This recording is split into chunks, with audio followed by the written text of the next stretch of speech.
Dear friends, ಎಲ್ರಿಗೂ ನಮಸ್ಕಾರ. ಜ್ಞಾನಗಂಗೋತ್ರಿ ಸಂಸ್ಥೆಯ ಇನ್ಕ್ವೆಸ್ಟ್ ಪ್ರಚಲಿತ ಘಟನೆಗಳ ಸರಣಿಗೆ ತಮ್ಮೆಲ್ಲರಿಗೂ ಮತ್ತೊಮ್ಮೆ ಸ್ವಾಗತ. ಇವತ್ತು ನಾವು ಸಂಚಿಕೆ ಸಂಖ್ಯೆ 738 ಡಿಸ್ಕಸ್ ಮಾಡ್ತಾ ಇದ್ದೇವೆ. ದಿನಾಂಕ 22ರಿಂದ 24 ಆಗಸ್ಟ್ 2024.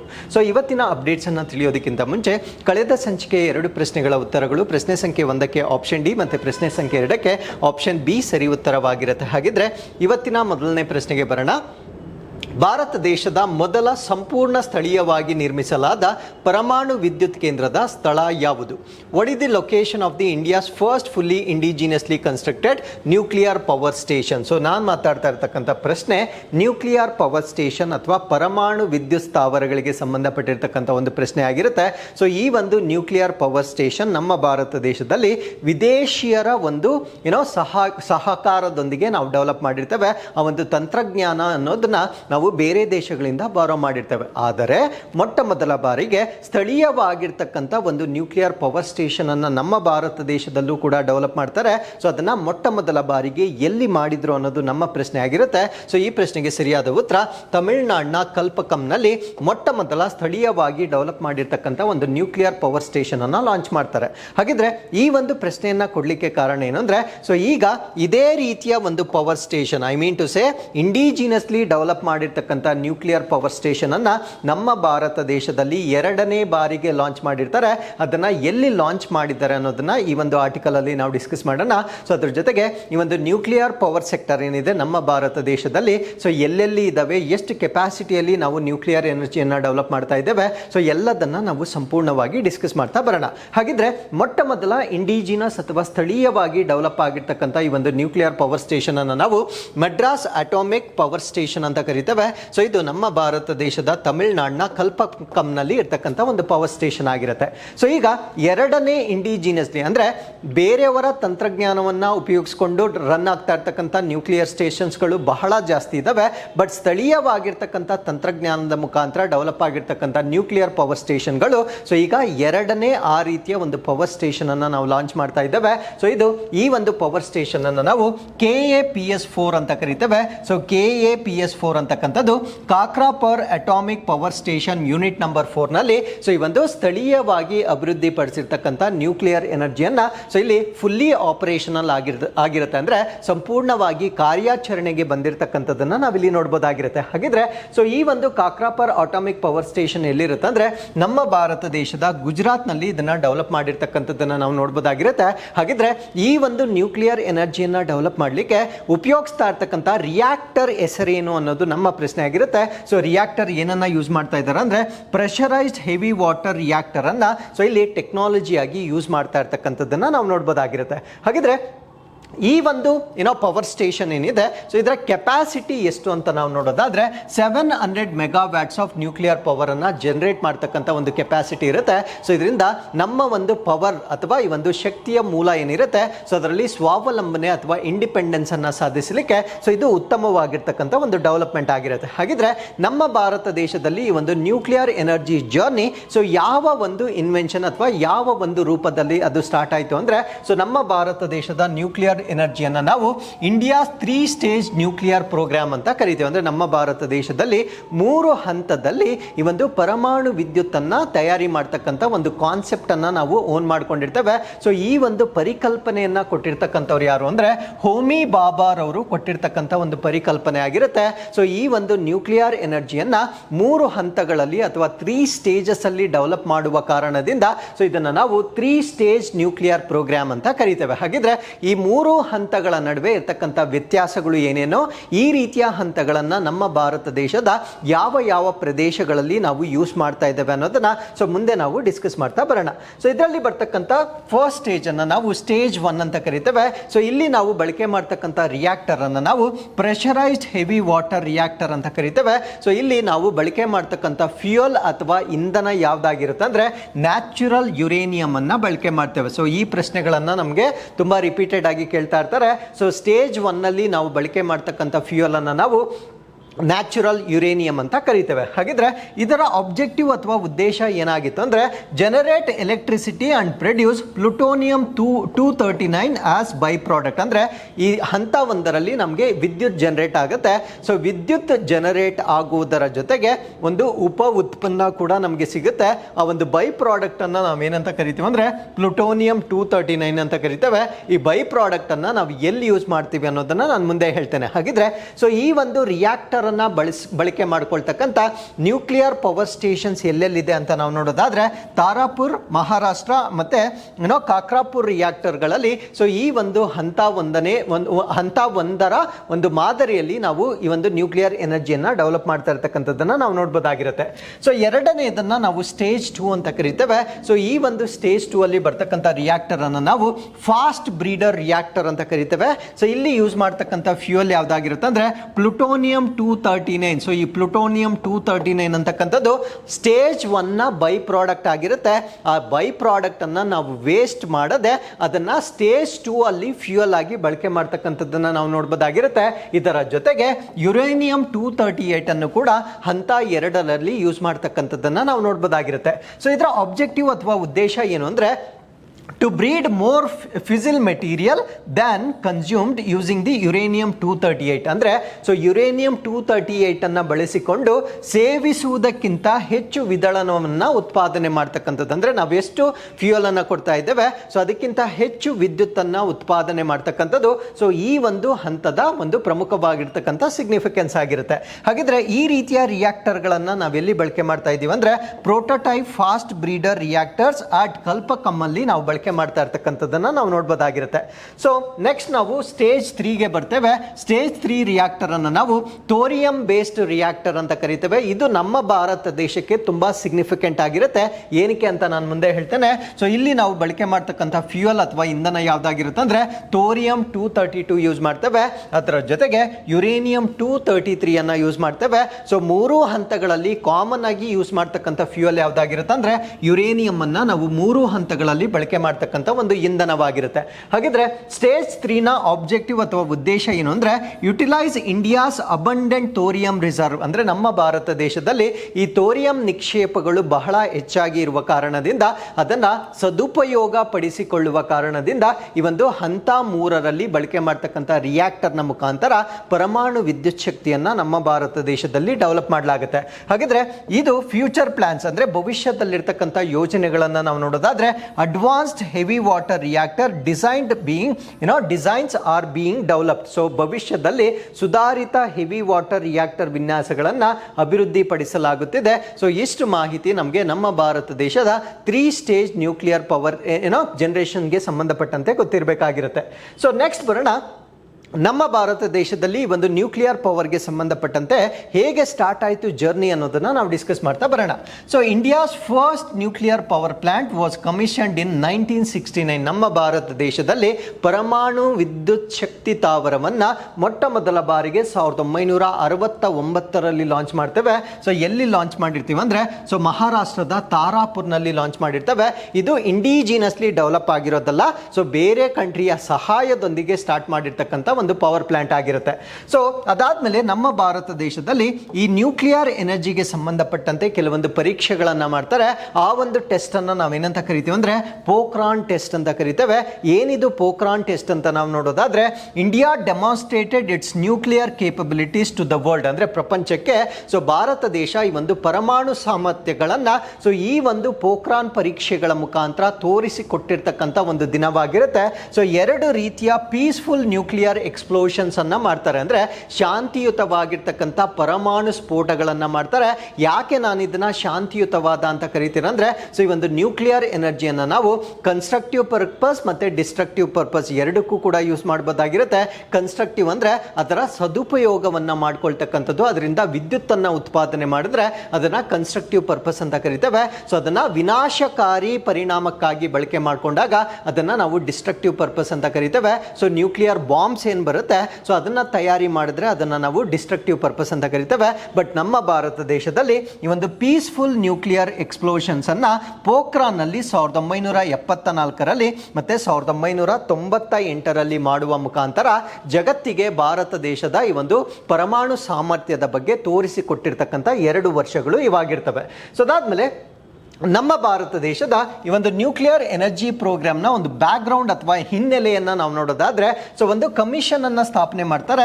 ಆ ಒಂದು ಕಮಿಷನನ್ನು ನಾವು ಅಟಾಮಿಕ್ ಎನರ್ಜಿ ಕಮಿಷನ್ ಅಥವಾ ಪರಮಾಣು ಶಕ್ತಿ ಆಯೋಗ ಅಂತ ಕರಿತೇವೆ. ಸೊ ಈ ಒಂದು ಆಯೋಗವನ್ನು ನಮ್ಮ ಭಾರತ ದೇಶದಲ್ಲಿ ರಚನೆ ಮಾಡಿರ್ತಕ್ಕಂಥದ್ದು 1948 ಅಥವಾ 1948ರಲ್ಲಿ ಸ್ಥಾಪನೆ ಮಾಡ್ತಾರೆ. ಸೊ ಇದರ ಲೀಡರ್ಶಿಪ್ ಅಥವಾ ನಾಯಕತ್ವವನ್ನು ಯಾರು ವಹಿಸ್ಕೊಂಡಿರ್ತಾರೆ ಅಂದರೆ ಹೋಮಿ ಜೆ ಬಾಬಾರ್ ಅವರು ವಹಿಸ್ಕೊಂಡಿರ್ತಾರೆ. ಸೊ ಇದು ನಮ್ಮ ಭಾರತ ದೇಶದ ಈ ಒಂದು ನ್ಯೂಕ್ಲಿಯರ್ ಎನರ್ಜಿ ಪ್ರೋಗ್ರಾಮ್ ಏನಿರುತ್ತೆ ಸೊ ಅದು ಪ್ರಾರಂಭವಾಗಿರ್ತಕ್ಕಂಥ ಒಂದು ಕ್ಷಣ ಅಂತ ನಾವು ಇದನ್ನ ಕನ್ಸಿಡರ್ ಮಾಡಬಹುದಾಗಿರುತ್ತೆ. ಸೊ ಅದಾದ್ಮೇಲೆ ಅಟಾಮಿಕ್ ಎನರ್ಜಿ ಎಸ್ಟಾಬ್ಲಿಷ್ಮೆಂಟ್ ಅಥವಾ ಪರಮಾಣು ಶಕ್ತಿ ಸ್ಥಾಪನೆ ಬಗ್ಗೆ ನಾವು ಡಿಸ್ಕಸ್ ಮಾಡೋದಾದ್ರೆ 1954 ಅಥವಾ 1954ರಲ್ಲಿ ಅಟಾಮಿಕ್ ಎನರ್ಜಿ ಎಸ್ಟಾಬ್ಲಿಷ್ಮೆಂಟ್ ಟ್ರೋಂಬೆ ಅಂತ ಕರಿತೇವೆ. ಟ್ರೋಂಬೆ ಅಂತಕ್ಕಂಥದ್ದು ಒಂದು ಪ್ಲೇಸ್ ಆಗಿರುತ್ತೆ. ಸೊ ಈ ಒಂದು ಅಟಾಮಿಕ್ ಎನರ್ಜಿ ಎಸ್ಟಾಬ್ಲಿಷ್ಮೆಂಟ್ ಟ್ರೋಂಬೆಯನ್ನ 1954ರಲ್ಲಿ ಡೆವಲಪ್ ಮಾಡ್ತಾರೆ ಅಥವಾ ಎಸ್ಟಾಬ್ಲಿಷ್ ಮಾಡ್ತಾರೆ. ಬಟ್ ಇದನ್ನ ಮರುನಾಮಕರಣ ಮಾಡ್ತಾರೆ. ಏನಂತ ಮರುನಾಮಕರಣ ಮಾಡ್ತಾರೆ ಅಂದ್ರೆ ಬಾರ್ಕ್ ಅಂತ ಇದಕ್ಕೆ ಮರುನಾಮಕರಣ ಮಾಡ್ತಾರೆ. ಬಾರ್ಕ್ ಅಂದ್ರೆ ಬಾಬಾ ಅಟಾಮಿಕ್ ರಿಸರ್ಚ್ ಸೆಂಟರ್ ಅಂತ ಇದಕ್ಕೆ ಮರುನಾಮಕರಣ ಮಾಡಿರ್ತಕ್ಕಂಥದ್ದನ್ನ ನಾವು ನೋಡಬಹುದಾಗಿರುತ್ತೆ. ಸೊ ಹಾಗಿದ್ರೆ ಕರೆಂಟ್ ಸ್ಟೇಟಸ್ ಅಥವಾ ಪ್ರಸ್ತುತ ಸ್ಥಿತಿ ಅಂದ್ರೆ ನಾವು ಈ ಒಂದು ನ್ಯೂಕ್ಲಿಯರ್ ಸೆಕ್ಟರ್ನಿಂದ ಎಷ್ಟು ಎನರ್ಜಿಯನ್ನ ಪ್ರಸ್ತುತವಾಗಿ ನಾವು ಉತ್ಪಾದನೆ ಮಾಡ್ತಾ ಇದ್ದೀವಿ ಅಂತ ನಾವು ನೋಡೋದಾದ್ರೆ India presently has 23 nuclear reactors ಅನ್ನ ಹೊಂದಿದೆ. ಅಂದ್ರೆ 23 ನ್ಯೂಕ್ಲಿಯರ್ ರಿಯಾಕ್ಟರ್ಸ್ಗಳನ್ನು ನಮ್ಮ ಭಾರತ ದೇಶ ಹೊಂದಿದೆ. ಇನ್ operation across 8 nuclear power plants ಅಂದರೆ ಪವರ್ ಪ್ಲಾಂಟ್ಗಳು ಅಥವಾ ವಿದ್ಯುತ್ ಸ್ಥಾವರಗಳು ಇರ್ತಕ್ಕಂಥದ್ದು 8. ಆ 8ರಲ್ಲಿ ನಾವು ಯೂಸ್ ಮಾಡ್ತಾ ಇರ್ತಕ್ಕಂಥ ರಿಯಾಕ್ಟರ್ಗಳ ಸಂಖ್ಯೆ 23 ರಿಯಾಕ್ಟರ್ಗಳನ್ನು ನಾವು ಯೂಸ್ ಮಾಡ್ತಾ ಇರ್ತಕ್ಕಂಥದ್ದನ್ನು ನಾವು ನೋಡ್ಬೋದಾಗಿರುತ್ತೆ. ಹಾಗಿದ್ರೆ ಕ್ಯುಮ್ಯುಲೇಟಿವ್ ಕೆಪಾಸಿಟಿ ಎಷ್ಟಿರುತ್ತೆ ಅಂದರೆ 7480 ಮೆಗಾವ್ಯಾಟ್ಸ್ನಷ್ಟು ಸೊ ಈ ಒಂದು ನ್ಯೂಕ್ಲಿಯರ್ ಪವರ್ ಅನ್ನ ಆಸ್ ಆನ್ ಡೇಟ್ ನಮ್ಮ ಭಾರತ ದೇಶದಲ್ಲಿ ಉತ್ಪಾದನೆ ಮಾಡ್ತಾ ಇರ್ತಕ್ಕಂಥದ್ದನ್ನು ನಾವು ನೋಡ್ಬೋದಾಗಿರುತ್ತೆ. ಸೊ ಇದರ ಜೊತೆಗೆ 10 more reactors R under constructions ಅಂದರೆ ಇನ್ನೂ 10 ರಿಯಾಕ್ಟರ್ಗಳನ್ನು ನಾವು ಡೆವಲಪ್ ಮಾಡ್ತಾ ಇದ್ದೇವೆ. ಸೊ ಇದೆಲ್ಲ ಡೆವಲಪ್ ಆದ ನಂತರ 8000 ಮೆಗಾವ್ಯಾಟ್ಸಷ್ಟು ನಾವು ನ್ಯೂಕ್ಲಿಯರ್ ಎನರ್ಜಿಯನ್ನು ಪ್ರೊಡ್ಯೂಸ್ ಮಾಡ್ತಕ್ಕಂಥ ಒಂದು ಸಾಮರ್ಥ್ಯವನ್ನು ಪಡೆದುಕೊಳ್ತೇವೆ. ಸೊ ಪ್ರಸ್ತುತವಾಗಿ ನಮ್ಮ ಭಾರತ ದೇಶದ ಯಾವ ಯಾವ ರಾಜ್ಯಗಳಲ್ಲಿ ನಾವು ನ್ಯೂಕ್ಲಿಯರ್ ಪವರ್ ಪ್ಲಾಂಟ್ಸ್ಗಳನ್ನು ಹೊಂದಿರ್ತೇವೆ ಅಂದರೆ ಸೊ ಒಂದು ರಾಜಸ್ಥಾನದಲ್ಲಿ ನಾವು ಹೊಂದಿರ್ತೇವೆ. ಅದಾದಮೇಲೆ ಗುಜರಾತ್ನಲ್ಲಿ ನಾವು ನೋಡ್ಬೋದಾಗಿರುತ್ತೆ. ಸೊ ಅದಾದಮೇಲೆ ಮಹಾರಾಷ್ಟ್ರದಲ್ಲಿ ನೋಡ್ಬೋದಾಗಿರುತ್ತೆ. ನಮ್ಮ ಕರ್ನಾಟಕದಲ್ಲೂ ಕೂಡ ಸೊ ನಾವು Kaiga Kaiga nuclear power plant ಅನ್ನ ನಾವು ನೋಡಬಹುದಾಗಿರುತ್ತೆ. ಸೊ ಅದಾದ್ಮೇಲೆ ತಮಿಳುನಾಡಿನಲ್ಲಿ ಅದಾದ್ಮೇಲೆ ಉತ್ತರ ಪ್ರದೇಶದಲ್ಲಿ ಒಂದು ನ್ಯೂಕ್ಲಿಯರ್ ಪವರ್ ಪ್ಲಾಂಟ್ಸ್ ಗಳನ್ನ ಇನ್ಸ್ಟಾಲ್ ಮಾಡಿರ್ತಕ್ಕಂಥದ್ದನ್ನ ನಾವು ನೋಡಬಹುದಾಗಿರುತ್ತೆ.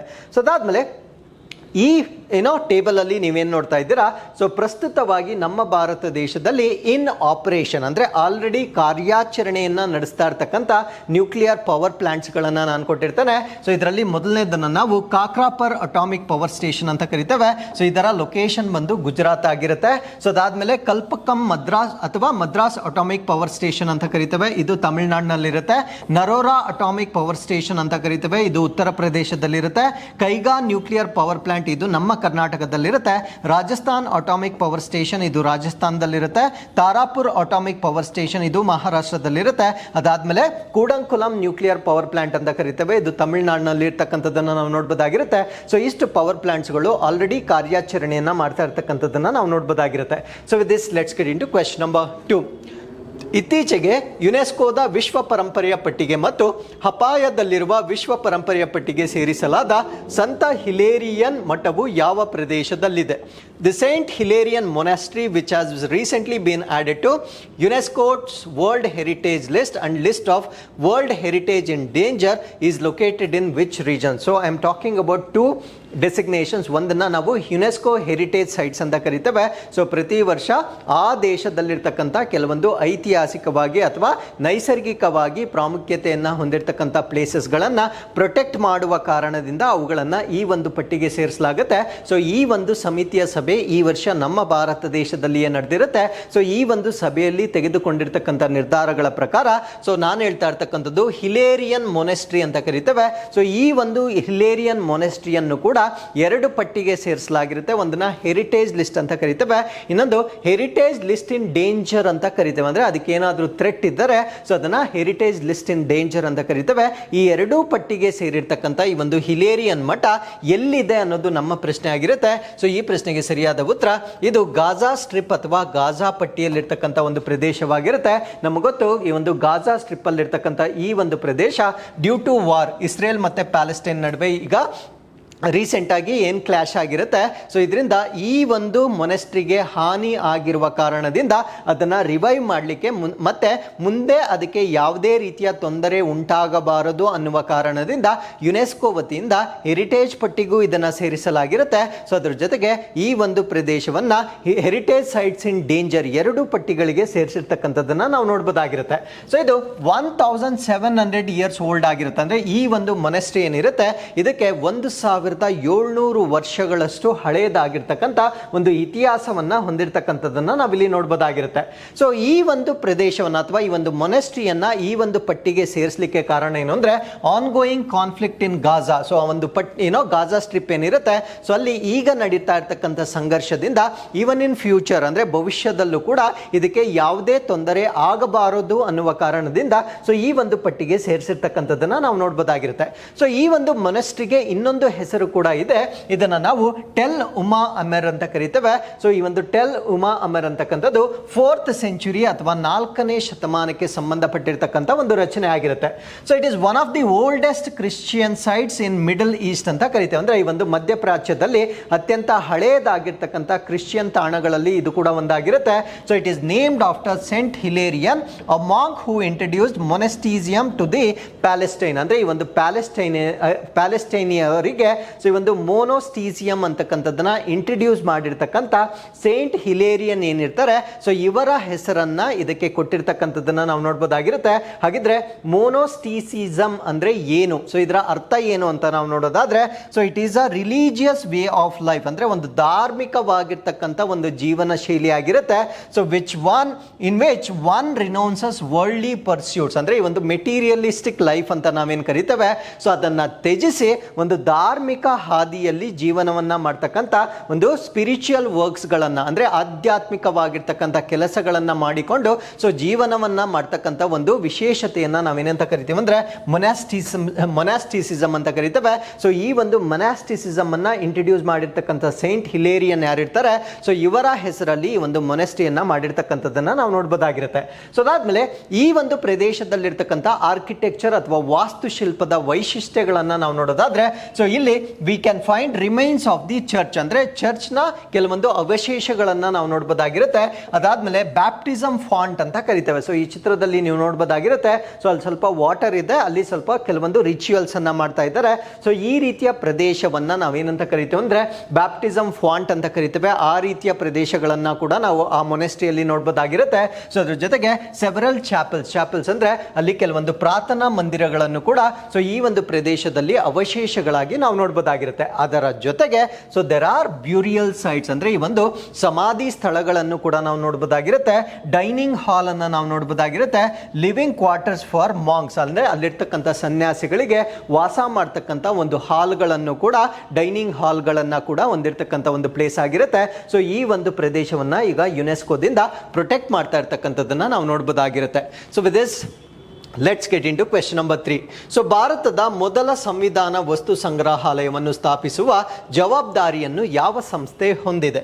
So which institution is responsible for establishing India's first constitution museum? ಅಂದರೆ ನಮ್ಮ ಭಾರತ ದೇಶದ ಈ ಒಂದು ಸಂವಿಧಾನ ಏನಿರುತ್ತೆ ಸೊ ಇದಕ್ಕೆ ಸಂಬಂಧಪಟ್ಟಂತೆ ಒಂದು ವಸ್ತು ಸಂಗ್ರಹಾಲಯವನ್ನು ಡೆವಲಪ್ ಮಾಡ್ತಾ ಇದ್ದಾರೆ. ಸೊ ಇದರ ಹೊಣೆಗಾರಿಕೆಯನ್ನು ಯಾರು ಹೊಂದಿದ್ದಾರೆ ಅನ್ನೋದು ನಮ್ಮ ಪ್ರಶ್ನೆ ಆಗಿರುತ್ತೆ. ಸೊ ಈ ಪ್ರಶ್ನೆಗೆ ಸರಿಯಾದ ಉತ್ತರ ಜಿಂದಾಲ್ ಗ್ಲೋಬಲ್ ಯೂನಿವರ್ಸಿಟಿ ವತಿಯಿಂದ ಸೊ ಈ ಒಂದು ಕಾನ್ಸ್ಟಿಟ್ಯೂಷನಲ್ ಮ್ಯೂಸಿಯಂ ಅನ್ನ ನಮ್ಮ ಭಾರತ ದೇಶದಲ್ಲಿ ಅಭಿವೃದ್ಧಿ ಪಡಿಸ್ತಾ ಇದ್ದಾರೆ. ಸೊ ಈ ಒಂದು ಕಾನ್ಸ್ಟಿಟ್ಯೂಷನಲ್ ಮ್ಯೂಸಿಯಂ ಅನ್ನ ವಿಶೇಷತೆಗಳೇನು ಅಂತ ನಾವಿಲ್ಲಿ ಡಿಸ್ಕಸ್ ಮಾಡ್ತಾ ಬರೋಣ. ಸೊ ಇದನ್ನ ಡೆವಲಪ್ ಮಾಡ್ತಾ ಇರ್ತಕ್ಕಂಥವ್ರು ಜಿಂದಾಲ್ ಗ್ಲೋಬಲ್ ಯೂನಿವರ್ಸಿಟಿಯಿಂದ ಡೆವಲಪ್ ಮಾಡ್ತಾ ಇದ್ದಾರೆ. ಸೊ ಇದು ನಮ್ಮ ಭಾರತ ದೇಶದ ಫಸ್ಟ್ ಕಾನ್ಸ್ಟಿಟ್ಯೂಷನಲ್ ಮ್ಯೂಸಿಯಂ ಆಗಿರುತ್ತೆ. ಅಂದ್ರೆ ಈ ಒಂದು ಸಂವಿಧಾನಕ್ಕೆ ಸಂಬಂಧಪಟ್ಟಂತೆ ಭಾರತ ದೇಶದ ಮೊಟ್ಟ ಮೊದಲ ವಸ್ತು ಸಂಗ್ರಹಾಲಯ ಇದಾಗಿರುತ್ತೆ. So to commemorate the 75th anniversary of the adoption adoption of the constitution of India, ಅಂದ್ರೆ ನಮ್ಮ ಭಾರತ ದೇಶದಲ್ಲಿ ಸಂವಿಧಾನವನ್ನು ಅಂಗೀಕಾರ ಮಾಡಿರ್ತಕ್ಕಂಥ 75ನೇ ವಾರ್ಷಿಕೋತ್ಸವದ ನೆನಪಿಗಾಗಿ ಭಾರತ ದೇಶದಲ್ಲಿ ಮೊದಲ ಸಾಂವಿಧಾನಿಕ ಒಂದು ವಸ್ತು ಸಂಗ್ರಹಾಲಯವನ್ನ ಸ್ಥಾಪನೆ ಮಾಡ್ತಾ ಇರ್ತಕ್ಕಂಥದ್ದನ್ನ ನಾವಿಲ್ಲಿ ಗಮನಿಸಬಹುದಾಗಿರುತ್ತೆ. ಸೊ ಅದಾದ್ಮೇಲೆ ಈ ಒಂದು ಮ್ಯೂಸಿಯಂಗೆ ಏನಂತ ನಾಮಕರಣ ಮಾಡ್ತಾರೆ ಅಂದ್ರೆ the constitution academy and the rights and freedom museum ಅಂತ ಇದಕ್ಕೆ ಹೆಸರಿಡ್ತಾರೆ. ಅಂದ್ರೆ ಸಂವಿಧಾನಿಕ ಅಕಾಡೆಮಿ ಮತ್ತು ಹಕ್ಕುಗಳು ಮತ್ತು ಸ್ವಾತಂತ್ರ್ಯಗಳ ವಸ್ತು ಸಂಗ್ರಹಾಲಯ ಎಂದು ಇದಕ್ಕೆ ನಾಮಕರಣ ಮಾಡ್ತಕ್ಕಂಥದ್ದನ್ನ ನಾವು ನೋಡ್ಬೋದಾಗಿರುತ್ತೆ. ಸೊ ಇದನ್ನ ಇನಾಗ್ರೇಟ್ ಮಾಡ್ತಕ್ಕಂಥ ದಿನಾಂಕ ಅಂದ್ರೆ ಆಲ್ರೆಡಿ ಸ್ಕೆಡ್ಯೂಲ್ ಮಾಡಿರ್ತಾರೆ. ಸೊ ಇದು ನವೆಂಬರ್ 26, 2024ರಲ್ಲಿ ಇದನ್ನ ಇನಾಗ್ರೇಟ್ ಮಾಡ್ತಾರೆ. ಸೊ ಈ ಒಂದು ಕ್ಯಾಂಪಸ್ ಎಲ್ಲಿರುತ್ತೆ ಅಂದ್ರೆ ಹರಿಯಾಣದ ಸೋನಿಪಟ್ನಲ್ಲಿ ಇದನ್ನ ಡೆವಲಪ್ ಮಾಡ್ತಾ ಇರ್ತಕ್ಕಂಥದ್ದನ್ನ ನಾವು ನೋಡ್ಬೋದಾಗಿರುತ್ತೆ. ಹಾಗಿದ್ರೆ ಸೊ ಈ ಒಂದು ಮ್ಯೂಸಿಯಂ ಅಲ್ಲಿ ನಾವು ಯಾವ ರೀತಿಯ ವಸ್ತುಗಳನ್ನ ನಾವು ನೋಡ್ಬೋದಾಗಿರುತ್ತೆ. It showcases making and the makers of the Indian constitution, ಅಂದ್ರೆ ನಮ್ಮ ಭಾರತ ದೇಶದ ಸಂವಿಧಾನದ ರಚನೆ ಮತ್ತು ಅದರ ತಯಾರಕರನ್ನ ಪ್ರದರ್ಶನ ಮಾಡ್ತಕ್ಕಂಥ ಗುರಿಯೊಂದಿಗೆ ಸೊ ಈ ಒಂದು ಮ್ಯೂಸಿಯಂ ಅನ್ನ ಡೆವಲಪ್ ಮಾಡ್ತಾ ಇದ್ದಾರೆ. It will highlight the constitution as living, breathing and growing document, ಅಂದ್ರೆ ನಮ್ಮ ಒಂದು ಕಾನ್ಸ್ಟಿಟ್ಯೂಷನ್ ಅಂತಕ್ಕಂಥದ್ದು ಒಂದು ನಿರ್ಜೀವ ವಸ್ತು ಆಗಿರದೆ ಸೊ ಈ ಒಂದು ವಸ್ತುವಿಗೆ ಜೀವಂತ ಮತ್ತೆ ಉಸಿರಾಡ್ತಕ್ಕಂಥ ಮತ್ತೆ ಬೆಳೆಯುತ್ತಿರುವ ದಾಖಲೆಯಾಗಿ ಬಿಂಬಿಸ್ತಕ್ಕಂಥದ್ದು ಸೊ ಈ ಒಂದು ಮ್ಯೂಸಿಯಂನ ಪ್ರಮುಖವಾಗಿರ್ತಕ್ಕಂಥ ಉದ್ದೇಶವಾಗಿರುತ್ತೆ. ಸೊ ಅದಾದ್ಮೇಲೆ ಇಲ್ಲಿರ್ತಕ್ಕಂಥ ಕೆಲವೊಂದು ವೈಶಿಷ್ಟ್ಯಗಳು ಏನು ಅಂತ ನಾವು ನೋಡೋದಾದ್ರೆ sections dedicated to different parts, ಅಂದ್ರೆ ನಮ್ಮ ಸಂವಿಧಾನದಲ್ಲಿ ಬರ್ತಕ್ಕಂಥ ಭಾಗಗಳೇನಿದಾವೆ ಪ್ರತಿಯೊಂದು ಭಾಗಕ್ಕೂ ಕೆಲವೊಂದು ಸೆಕ್ಷನ್ಸ್ಗಳನ್ನ ಇಲ್ಲಿ ಡಿವೈಡ್ ಮಾಡ್ತಾರೆ. ಸೊ ಅದರ ಸಿಗ್ನಿಫಿಕೆನ್ಸ್ ಅಥವಾ ಪ್ರಾಮುಖ್ಯತೆಯನ್ನ ಅಲ್ಲಿ ಎಕ್ಸಿಬಿಟ್ ಮಾಡ್ತಕ್ಕಂಥದ್ದನ್ನ ನಾವಿಲ್ಲಿ ನೋಡ್ಬೋದಾಗಿರುತ್ತೆ. It will include profiles of the constituent assembly, debates and deliberations that shape the constitution, ಅಂದ್ರೆ ನಮ್ಮ ಭಾರತ ದೇಶದ ಸಂವಿಧಾನವನ್ನ ಡೆವಲಪ್ ಮಾಡಲಿಕ್ಕೆ ಮಾಡಿರ್ತಕ್ಕಂಥ ಒಂದು ಸಂವಿಧಾನ ಸಭೆಯ ಸದಸ್ಯರ ಪ್ರೊಫೈಲ್ಗಳನ್ನ ನಾವು ನೋಡ್ಬೋದಾಗಿರುತ್ತೆ. ಪ್ರೊಫೈಲ್ ಅಂದ್ರೆ ಅವರ ಬಯೋಡೇಟಾ ರೀತಿಯಲ್ಲಿ ಆ ಸಂವಿಧಾನ ಸಭೆಯಲ್ಲಿ ಅಂದ್ರೆ ಆ ಒಂದು ಸಂವಿಧಾನವನ್ನ ತಯಾರಿ ಮಾಡ್ತಕ್ಕಂಥ ಸಭೆಯ ಸದಸ್ಯರ ಸಂಪೂರ್ಣವಾಗಿರ್ತಕ್ಕಂಥ ಪ್ರೊಫೈಲ್ಗಳನ್ನ ನಾವು ನೋಡ್ಬೋದಾಗಿರುತ್ತೆ. ಚರ್ಚೆಗಳನ್ನ ಅಲ್ಲಿ ಡಿಸ್ಪ್ಲೇ ಮಾಡಲಾಗಿರುತ್ತೆ. ಅದಾದ್ಮೇಲೆ ಆ ಸಂವಿಧಾನವನ್ನ ರೂಪಿಸಲಿಕ್ಕೆ ಬಹುಮುಖ್ಯವಾಗಿರ್ತಕ್ಕಂಥ ಚರ್ಚೆಗಳನ್ನ ಸೊ ಈ ಒಂದು ವಸ್ತು ಸಂಗ್ರಹಾಲಯಗಳಲ್ಲಿ ಡಿಸ್ಪ್ಲೇ ಮಾಡ್ತಕ್ಕಂಥದ್ದನ್ನ ನಾವಿಲ್ಲಿ ಗಮನಿಸಬಹುದಾಗಿರುತ್ತೆ. So with this let's get into question number 4. Mercury bomb ಎಂಬ ಪದವು ಏನನ್ನ ಸೂಚಿಸುತ್ತದೆ? So what is the term mercury bomb refer to? ಈ ಪ್ರಶ್ನೆಗೆ ಸರಿಯಾದ ಉತ್ತರ ಸೊ ಆರ್ಕ್ಟಿಕ್ ಪರ್ಮಾಫ್ರಾಸ್ಟ್ ನಲ್ಲಿ ದೊಡ್ಡ ಪ್ರಮಾಣದಲ್ಲಿ ಸಿಕ್ಕಿ ಬಿದ್ದಿರುವ ಪಾದರಸ ಅಂತ ಕರಿತೇವೆ. Large amount of Mercury trapped in Arctic permafrost. So ನಾನು ಡಿಸ್ಕಸ್ ಮಾಡ್ತಾ ಇರ್ತಕ್ಕಂಥ ಒಂದು ಕಾನ್ಸೆಪ್ಟ್ ಏನು ಅಂದ್ರೆ ಸೊ ನಮ್ಮ ಭಾರತ ದೇಶದ ನಾರ್ದರ್ನ್ ಪೋಲ್ ಅನ್ನ ನಾವು ಆರ್ಕ್ಟಿಕ್ ಸರ್ಕಲ್ ಅಂತ ಕರಿತೇವೆ. ಸೊ ಈ ಒಂದು ಪ್ರದೇಶದಲ್ಲಿ ಟೆಂಪರೇಚರ್ ಬಹಳ ಕಡಿಮೆ ಇರುತ್ತೆ. ಸೊ ಅದರಿಂದ ಅಲ್ಲಿರ್ತಕ್ಕಂಥ ಸಬ್ ಲೇಯರ್ ಸಂಪೂರ್ಣವಾಗಿ ವರ್ಷ ಪೂರ್ತಿಯಾಗಿ ಹಿಮಾವೃತವಾಗಿರ್ತಕ್ಕಂಥದ್ದನ್ನ ನಾವು ನೋಡಬಹುದಾಗಿರುತ್ತೆ. ಆ ರೀತಿಯ ಪ್ರದೇಶವನ್ನ ನಾವೇನಂತ ಕರಿತೀವಿ ಅಂದ್ರೆ ಪರ್ಮಾಫ್ರಾಸ್ಟ್ ಅಂತ ಕರಿತೇವೆ. ಸೊ ಈ ಒಂದು ಪರ್ಮಾಫ್ರಾಸ್ಟ್ ಅಡಿಯಲ್ಲಿ ಮರ್ಕ್ಯುರಿ ಟ್ರ್ಯಾಪ್ ಆಗಿರುತ್ತೆ. ಆ ಒಂದು ಮರ್ಕ್ಯುರಿಯನ್ನ ನಾವೇನಂತ ಕರಿತೀವಿ ಅಂದ್ರೆ ಮರ್ಕ್ಯುರಿ ಬಾಂಬ್ ಅಂತ ಕರಿತೇವೆ. ಏನಕ್ಕೆ ಇದನ್ನ ನಾವು ಮರ್ಕ್ಯುರಿ ಬಾಂಬ್ ಅಂತ ಕರಿತೀವಿ ಅಂದ್ರೆ ಸೊ ನಮ್ಗೆಲ್ಲ ತಿಳಿದಿರೋ ಹಾಗೆ ಈ ಒಂದು ಜಾಗತಿಕ ತಾಪಮಾನ ಅಥವಾ ಗ್ಲೋಬಲ್ ವಾರ್ಮಿಂಗ್ ಹೆಚ್ಚಾಗುತ್ತಿರುವ ಕಾರಣದಿಂದ ಈ ಪರ್ಮಾಫ್ರಾಸ್ಟ್ ಅಂತಕ್ಕಂಥದ್ದು ಕರಗ್ತಾ ಇದೆ. ಸೊ ಯಾವಾಗ ಈ ಒಂದು ಪರ್ಮಾಫ್ರಾಸ್ಟ್ ಕರಗುತ್ತೆ ಅದರೊಳಗಡೆ ಇರ್ತಕ್ಕಂಥ ಮರ್ಕ್ಯುರಿ ಅಥವಾ ಪಾದರಸ ಬಿಡುಗಡೆ ಆಗುತ್ತೆ. ಯಾವಾಗ ಪಾದರಸ ಬಿಡುಗಡೆ ಆಗುತ್ತೆ ಸೊ ಅದು ಹೆಚ್ಚು ಕಾನ್ಸಂಟ್ರೇಷನ್ ಆಗಿ ಬಿಡುಗಡೆ ಆದಾಗ ಅದು ಪಲ್ಯೂಟೆಂಟ್ ಆಗಿ ಬಿಹೇವ್ ಮಾಡಿ ನಮಗೆ ಅತ್ಯಂತ ಹೆಚ್ಚಿನ ಹಾನಿಯನ್ನ ಉಂಟು ಮಾಡುವ ವಸ್ತುವಾಗಿ ಪರಿವರ್ತನೆ ಆಗುತ್ತೆ. ಸೊ ಆ ಒಂದು ಕಾರಣಕ್ಕಾಗಿ ಇದನ್ನ ನಾವು ಮರ್ಕ್ಯುರಿ ಬಾಂಬ್ ಅಂತ ಕರಿತೇವೆ. ಸೊ ಇದರ ಬಗ್ಗೆ ನಾವಿಲ್ಲಿ ಹೆಚ್ಚಿನ ಮಾಹಿತಿಯನ್ನ ಡಿಸ್ಕಸ್ ಮಾಡ್ತಾ ಬರೋಣ. ಸೊ ದ ನೇಮ್ ಅಥವಾ ಟರ್ಮಿನಾಲಜಿ ಏನು ಅಂದ್ರೆ ಇದನ್ನ ನಾವು ಮರ್ಕ್ಯುರಿ ಬಾಂಬ್ ಅಂತ ಕರಿತೇವೆ. ಸೊ ಇದರ ಅರ್ಥ ಏನು ಅಂದ್ರೆ large amounts of Mercury trapped in Arctic permafrost. So Arctic permafrost ಅಲ್ಲಿ ಟ್ರ್ಯಾಪ್ ಆಗಿರ್ತಕ್ಕಂಥ ಅತ್ಯಂತ ಹೆಚ್ಚಿನ ಕ್ವಾಂಟಿಟಿಯನ್ನ ಹೊಂದಿರತಕ್ಕಂಥ ಒಂದು ಮರ್ಕ್ಯುರಿ ಆಗಿರುತ್ತೆ. ಸೊ ಇದು ಎನ್ವೈರನ್ಮೆಂಟಲ್ ಮತ್ತೆ ಹೆಲ್ತ್ ಥ್ರೆಟ್ ಅನ್ನ ಉಂಟು ಮಾಡತಕ್ಕಂಥ ಒಂದು ಸಾಧ್ಯತೆ ಇದೆ. ಕಾರಣ ಏನಂದ್ರೆ ರೈಸಿಂಗ್ ಟೆಂಪರೇಚರ್ ಅಂದ್ರೆ ತಾಪಮಾನ ಹೆಚ್ಚಾಗುತ್ತಿರುವ ಕಾರಣದಿಂದ ಈ ಒಂದು ಹಿಮ ಅಥವಾ ಪರ್ಮಾಫ್ರಾಸ್ಟ್ ಕರಗುತ್ತಿರುವ ಕಾರಣದಿಂದ ಸೊ ಅದರೊಳಗಡೆ ಟ್ರ್ಯಾಪ್ ಆಗಿರ್ತಕ್ಕಂಥ ಮರ್ಕ್ಯುರಿ ರಿಲೀಸ್ ಆಗ್ತಕ್ಕಂಥ ಒಂದು ಸಾಧ್ಯತೆ ಇರುತ್ತೆ. ಸೊ ಈ ಒಂದು ಮರ್ಕ್ಯುರಿ ರಿಲೀಸ್ ಆದರೆ ಏನು ಪ್ರಾಬ್ಲಮ್ ಆಗುತ್ತೆ ಅಂದರೆ, so it is going to be accumulated in the Arctic permafrost. So ಆ ಒಂದು ಆರ್ಕ್ಟಿಕ್ ಪರ್ಮಾಫ್ರಾಸ್ಟ್ ಏನಿರುತ್ತೆ, ಸೊ ಇದರೊಳಗಡೆ ಸಾವಿರಾರು ವರ್ಷಗಳ ಹಿಂದೆ ಇದು ಟ್ರ್ಯಾಪ್ ಆಗಿರ್ತಕ್ಕಂಥ ಅಥವಾ ಸಿಕ್ಕಿ ಹಾಕಿಕೊಂಡಿರ್ತಕ್ಕಂಥ ಒಂದು ವಸ್ತುವಾಗಿರುತ್ತೆ.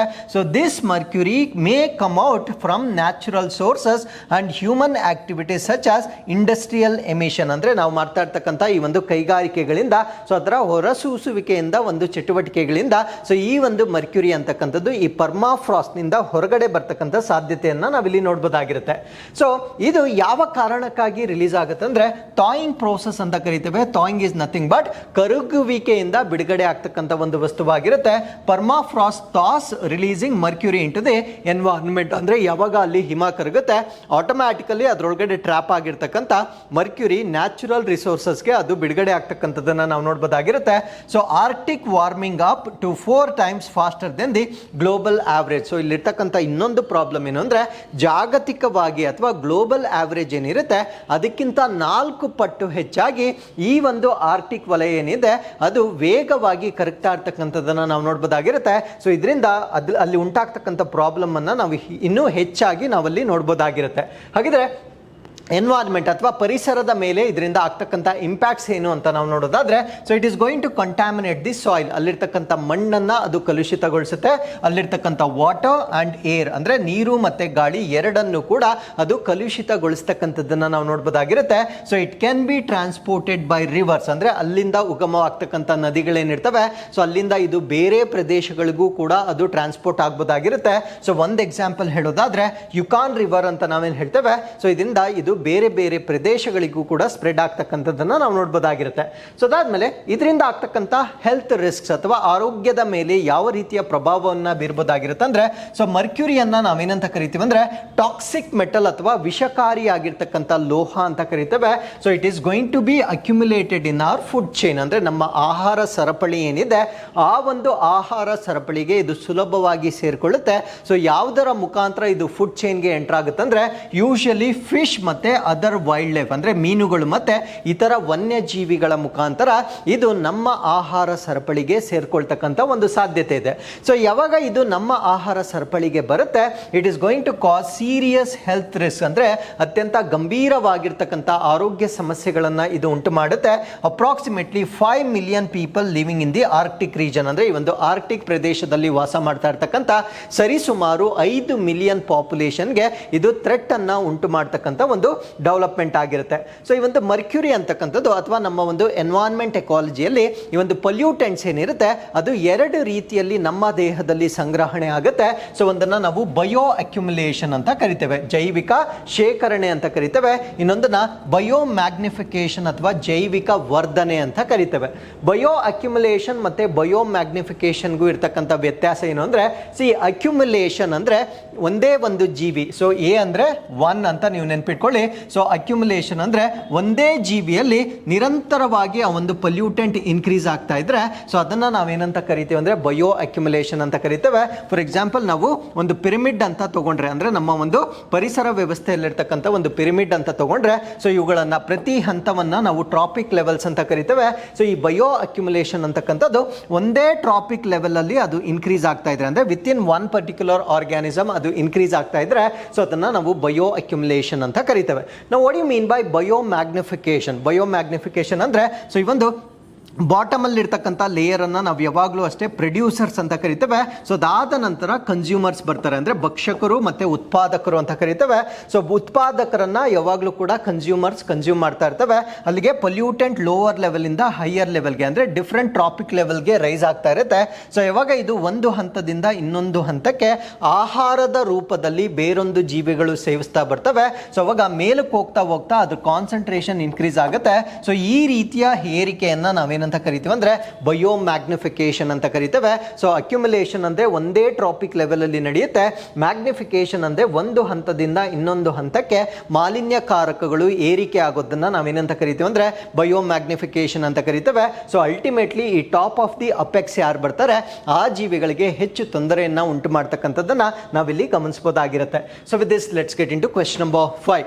ಸೊ ಕರ್ನಾಟಕ ಸರ್ಕಾರದ KHIR ನಗರವನ್ನು ಎಲ್ಲಿ ಸ್ಥಾಪಿಸಲು ಯೋಜಿಸಲಾಗಿದೆ ತಿಳಿಸಲಾಗಿದೆ. So where is KHIR city plan to be established by Karnataka government. So KHIR ಅಂದ್ರೆ ಸೊ ಇದನ್ನ ನಾಲೆಜ್ ಹೆಲ್ತ್ ಇನೋವೇಷನ್ ಮತ್ತೆ ರಿಸರ್ಚ್ ಅಂತ ಕರಿತೇವೆ. ಸೊ ಇದನ್ನ ನಮ್ಮ ಕರ್ನಾಟಕದ ಇತ್ತೀಚಿನ ಬಜೆಟ್ ನಲ್ಲಿ ಅನೌನ್ಸ್ ಮಾಡಿದ್ರು. ಸೊ ಇವಾಗ ಇದನ್ನ ಎಲ್ಲಿ ಡೆವಲಪ್ ಮಾಡ್ಬೇಕಂತ ಒಂದು ಪ್ಲೇಸ್ ಅನ್ನ ನಿರ್ಧಾರ ಮಾಡಿರ್ತಾರೆ. ಸೊ ಆ ಪ್ಲೇಸ್ ಯಾವುದು ಅಂದ್ರೆ ದಬಸ್ಪೇಟೆ ಮತ್ತೆ ದೊಡ್ಡಬಳ್ಳಾಪುರದ ನಡುವೆ ಸೊ ಈ ಒಂದು ಕೇಂದ್ರವನ್ನ ಸ್ಥಾಪನೆ ಮಾಡ್ತಕ್ಕಂಥ ನಿರ್ಧಾರವನ್ನ ನಮ್ಮ ಕರ್ನಾಟಕ ಸರ್ಕಾರ ತೆಗೆದುಕೊಂಡಿರ್ತಕ್ಕಂಥದ್ದನ್ನ ನಾವು ನೋಡಬಹುದಾಗಿರುತ್ತೆ. ಸೊ ಈ ಒಂದು ಕೇಂದ್ರವನ್ನ ನಾವು knowledge health innovation and research ಅಂತ ಕರಿತೇವೆ, ಅಥವಾ ಜ್ಞಾನ ಆರೋಗ್ಯ ನಾವೀನ್ಯತೆ ಮತ್ತು ಸಂಶೋಧನೆ ಅಂತ ನಾವು ಇದನ್ನ ಕರೀಬಹುದಾಗಿರುತ್ತೆ.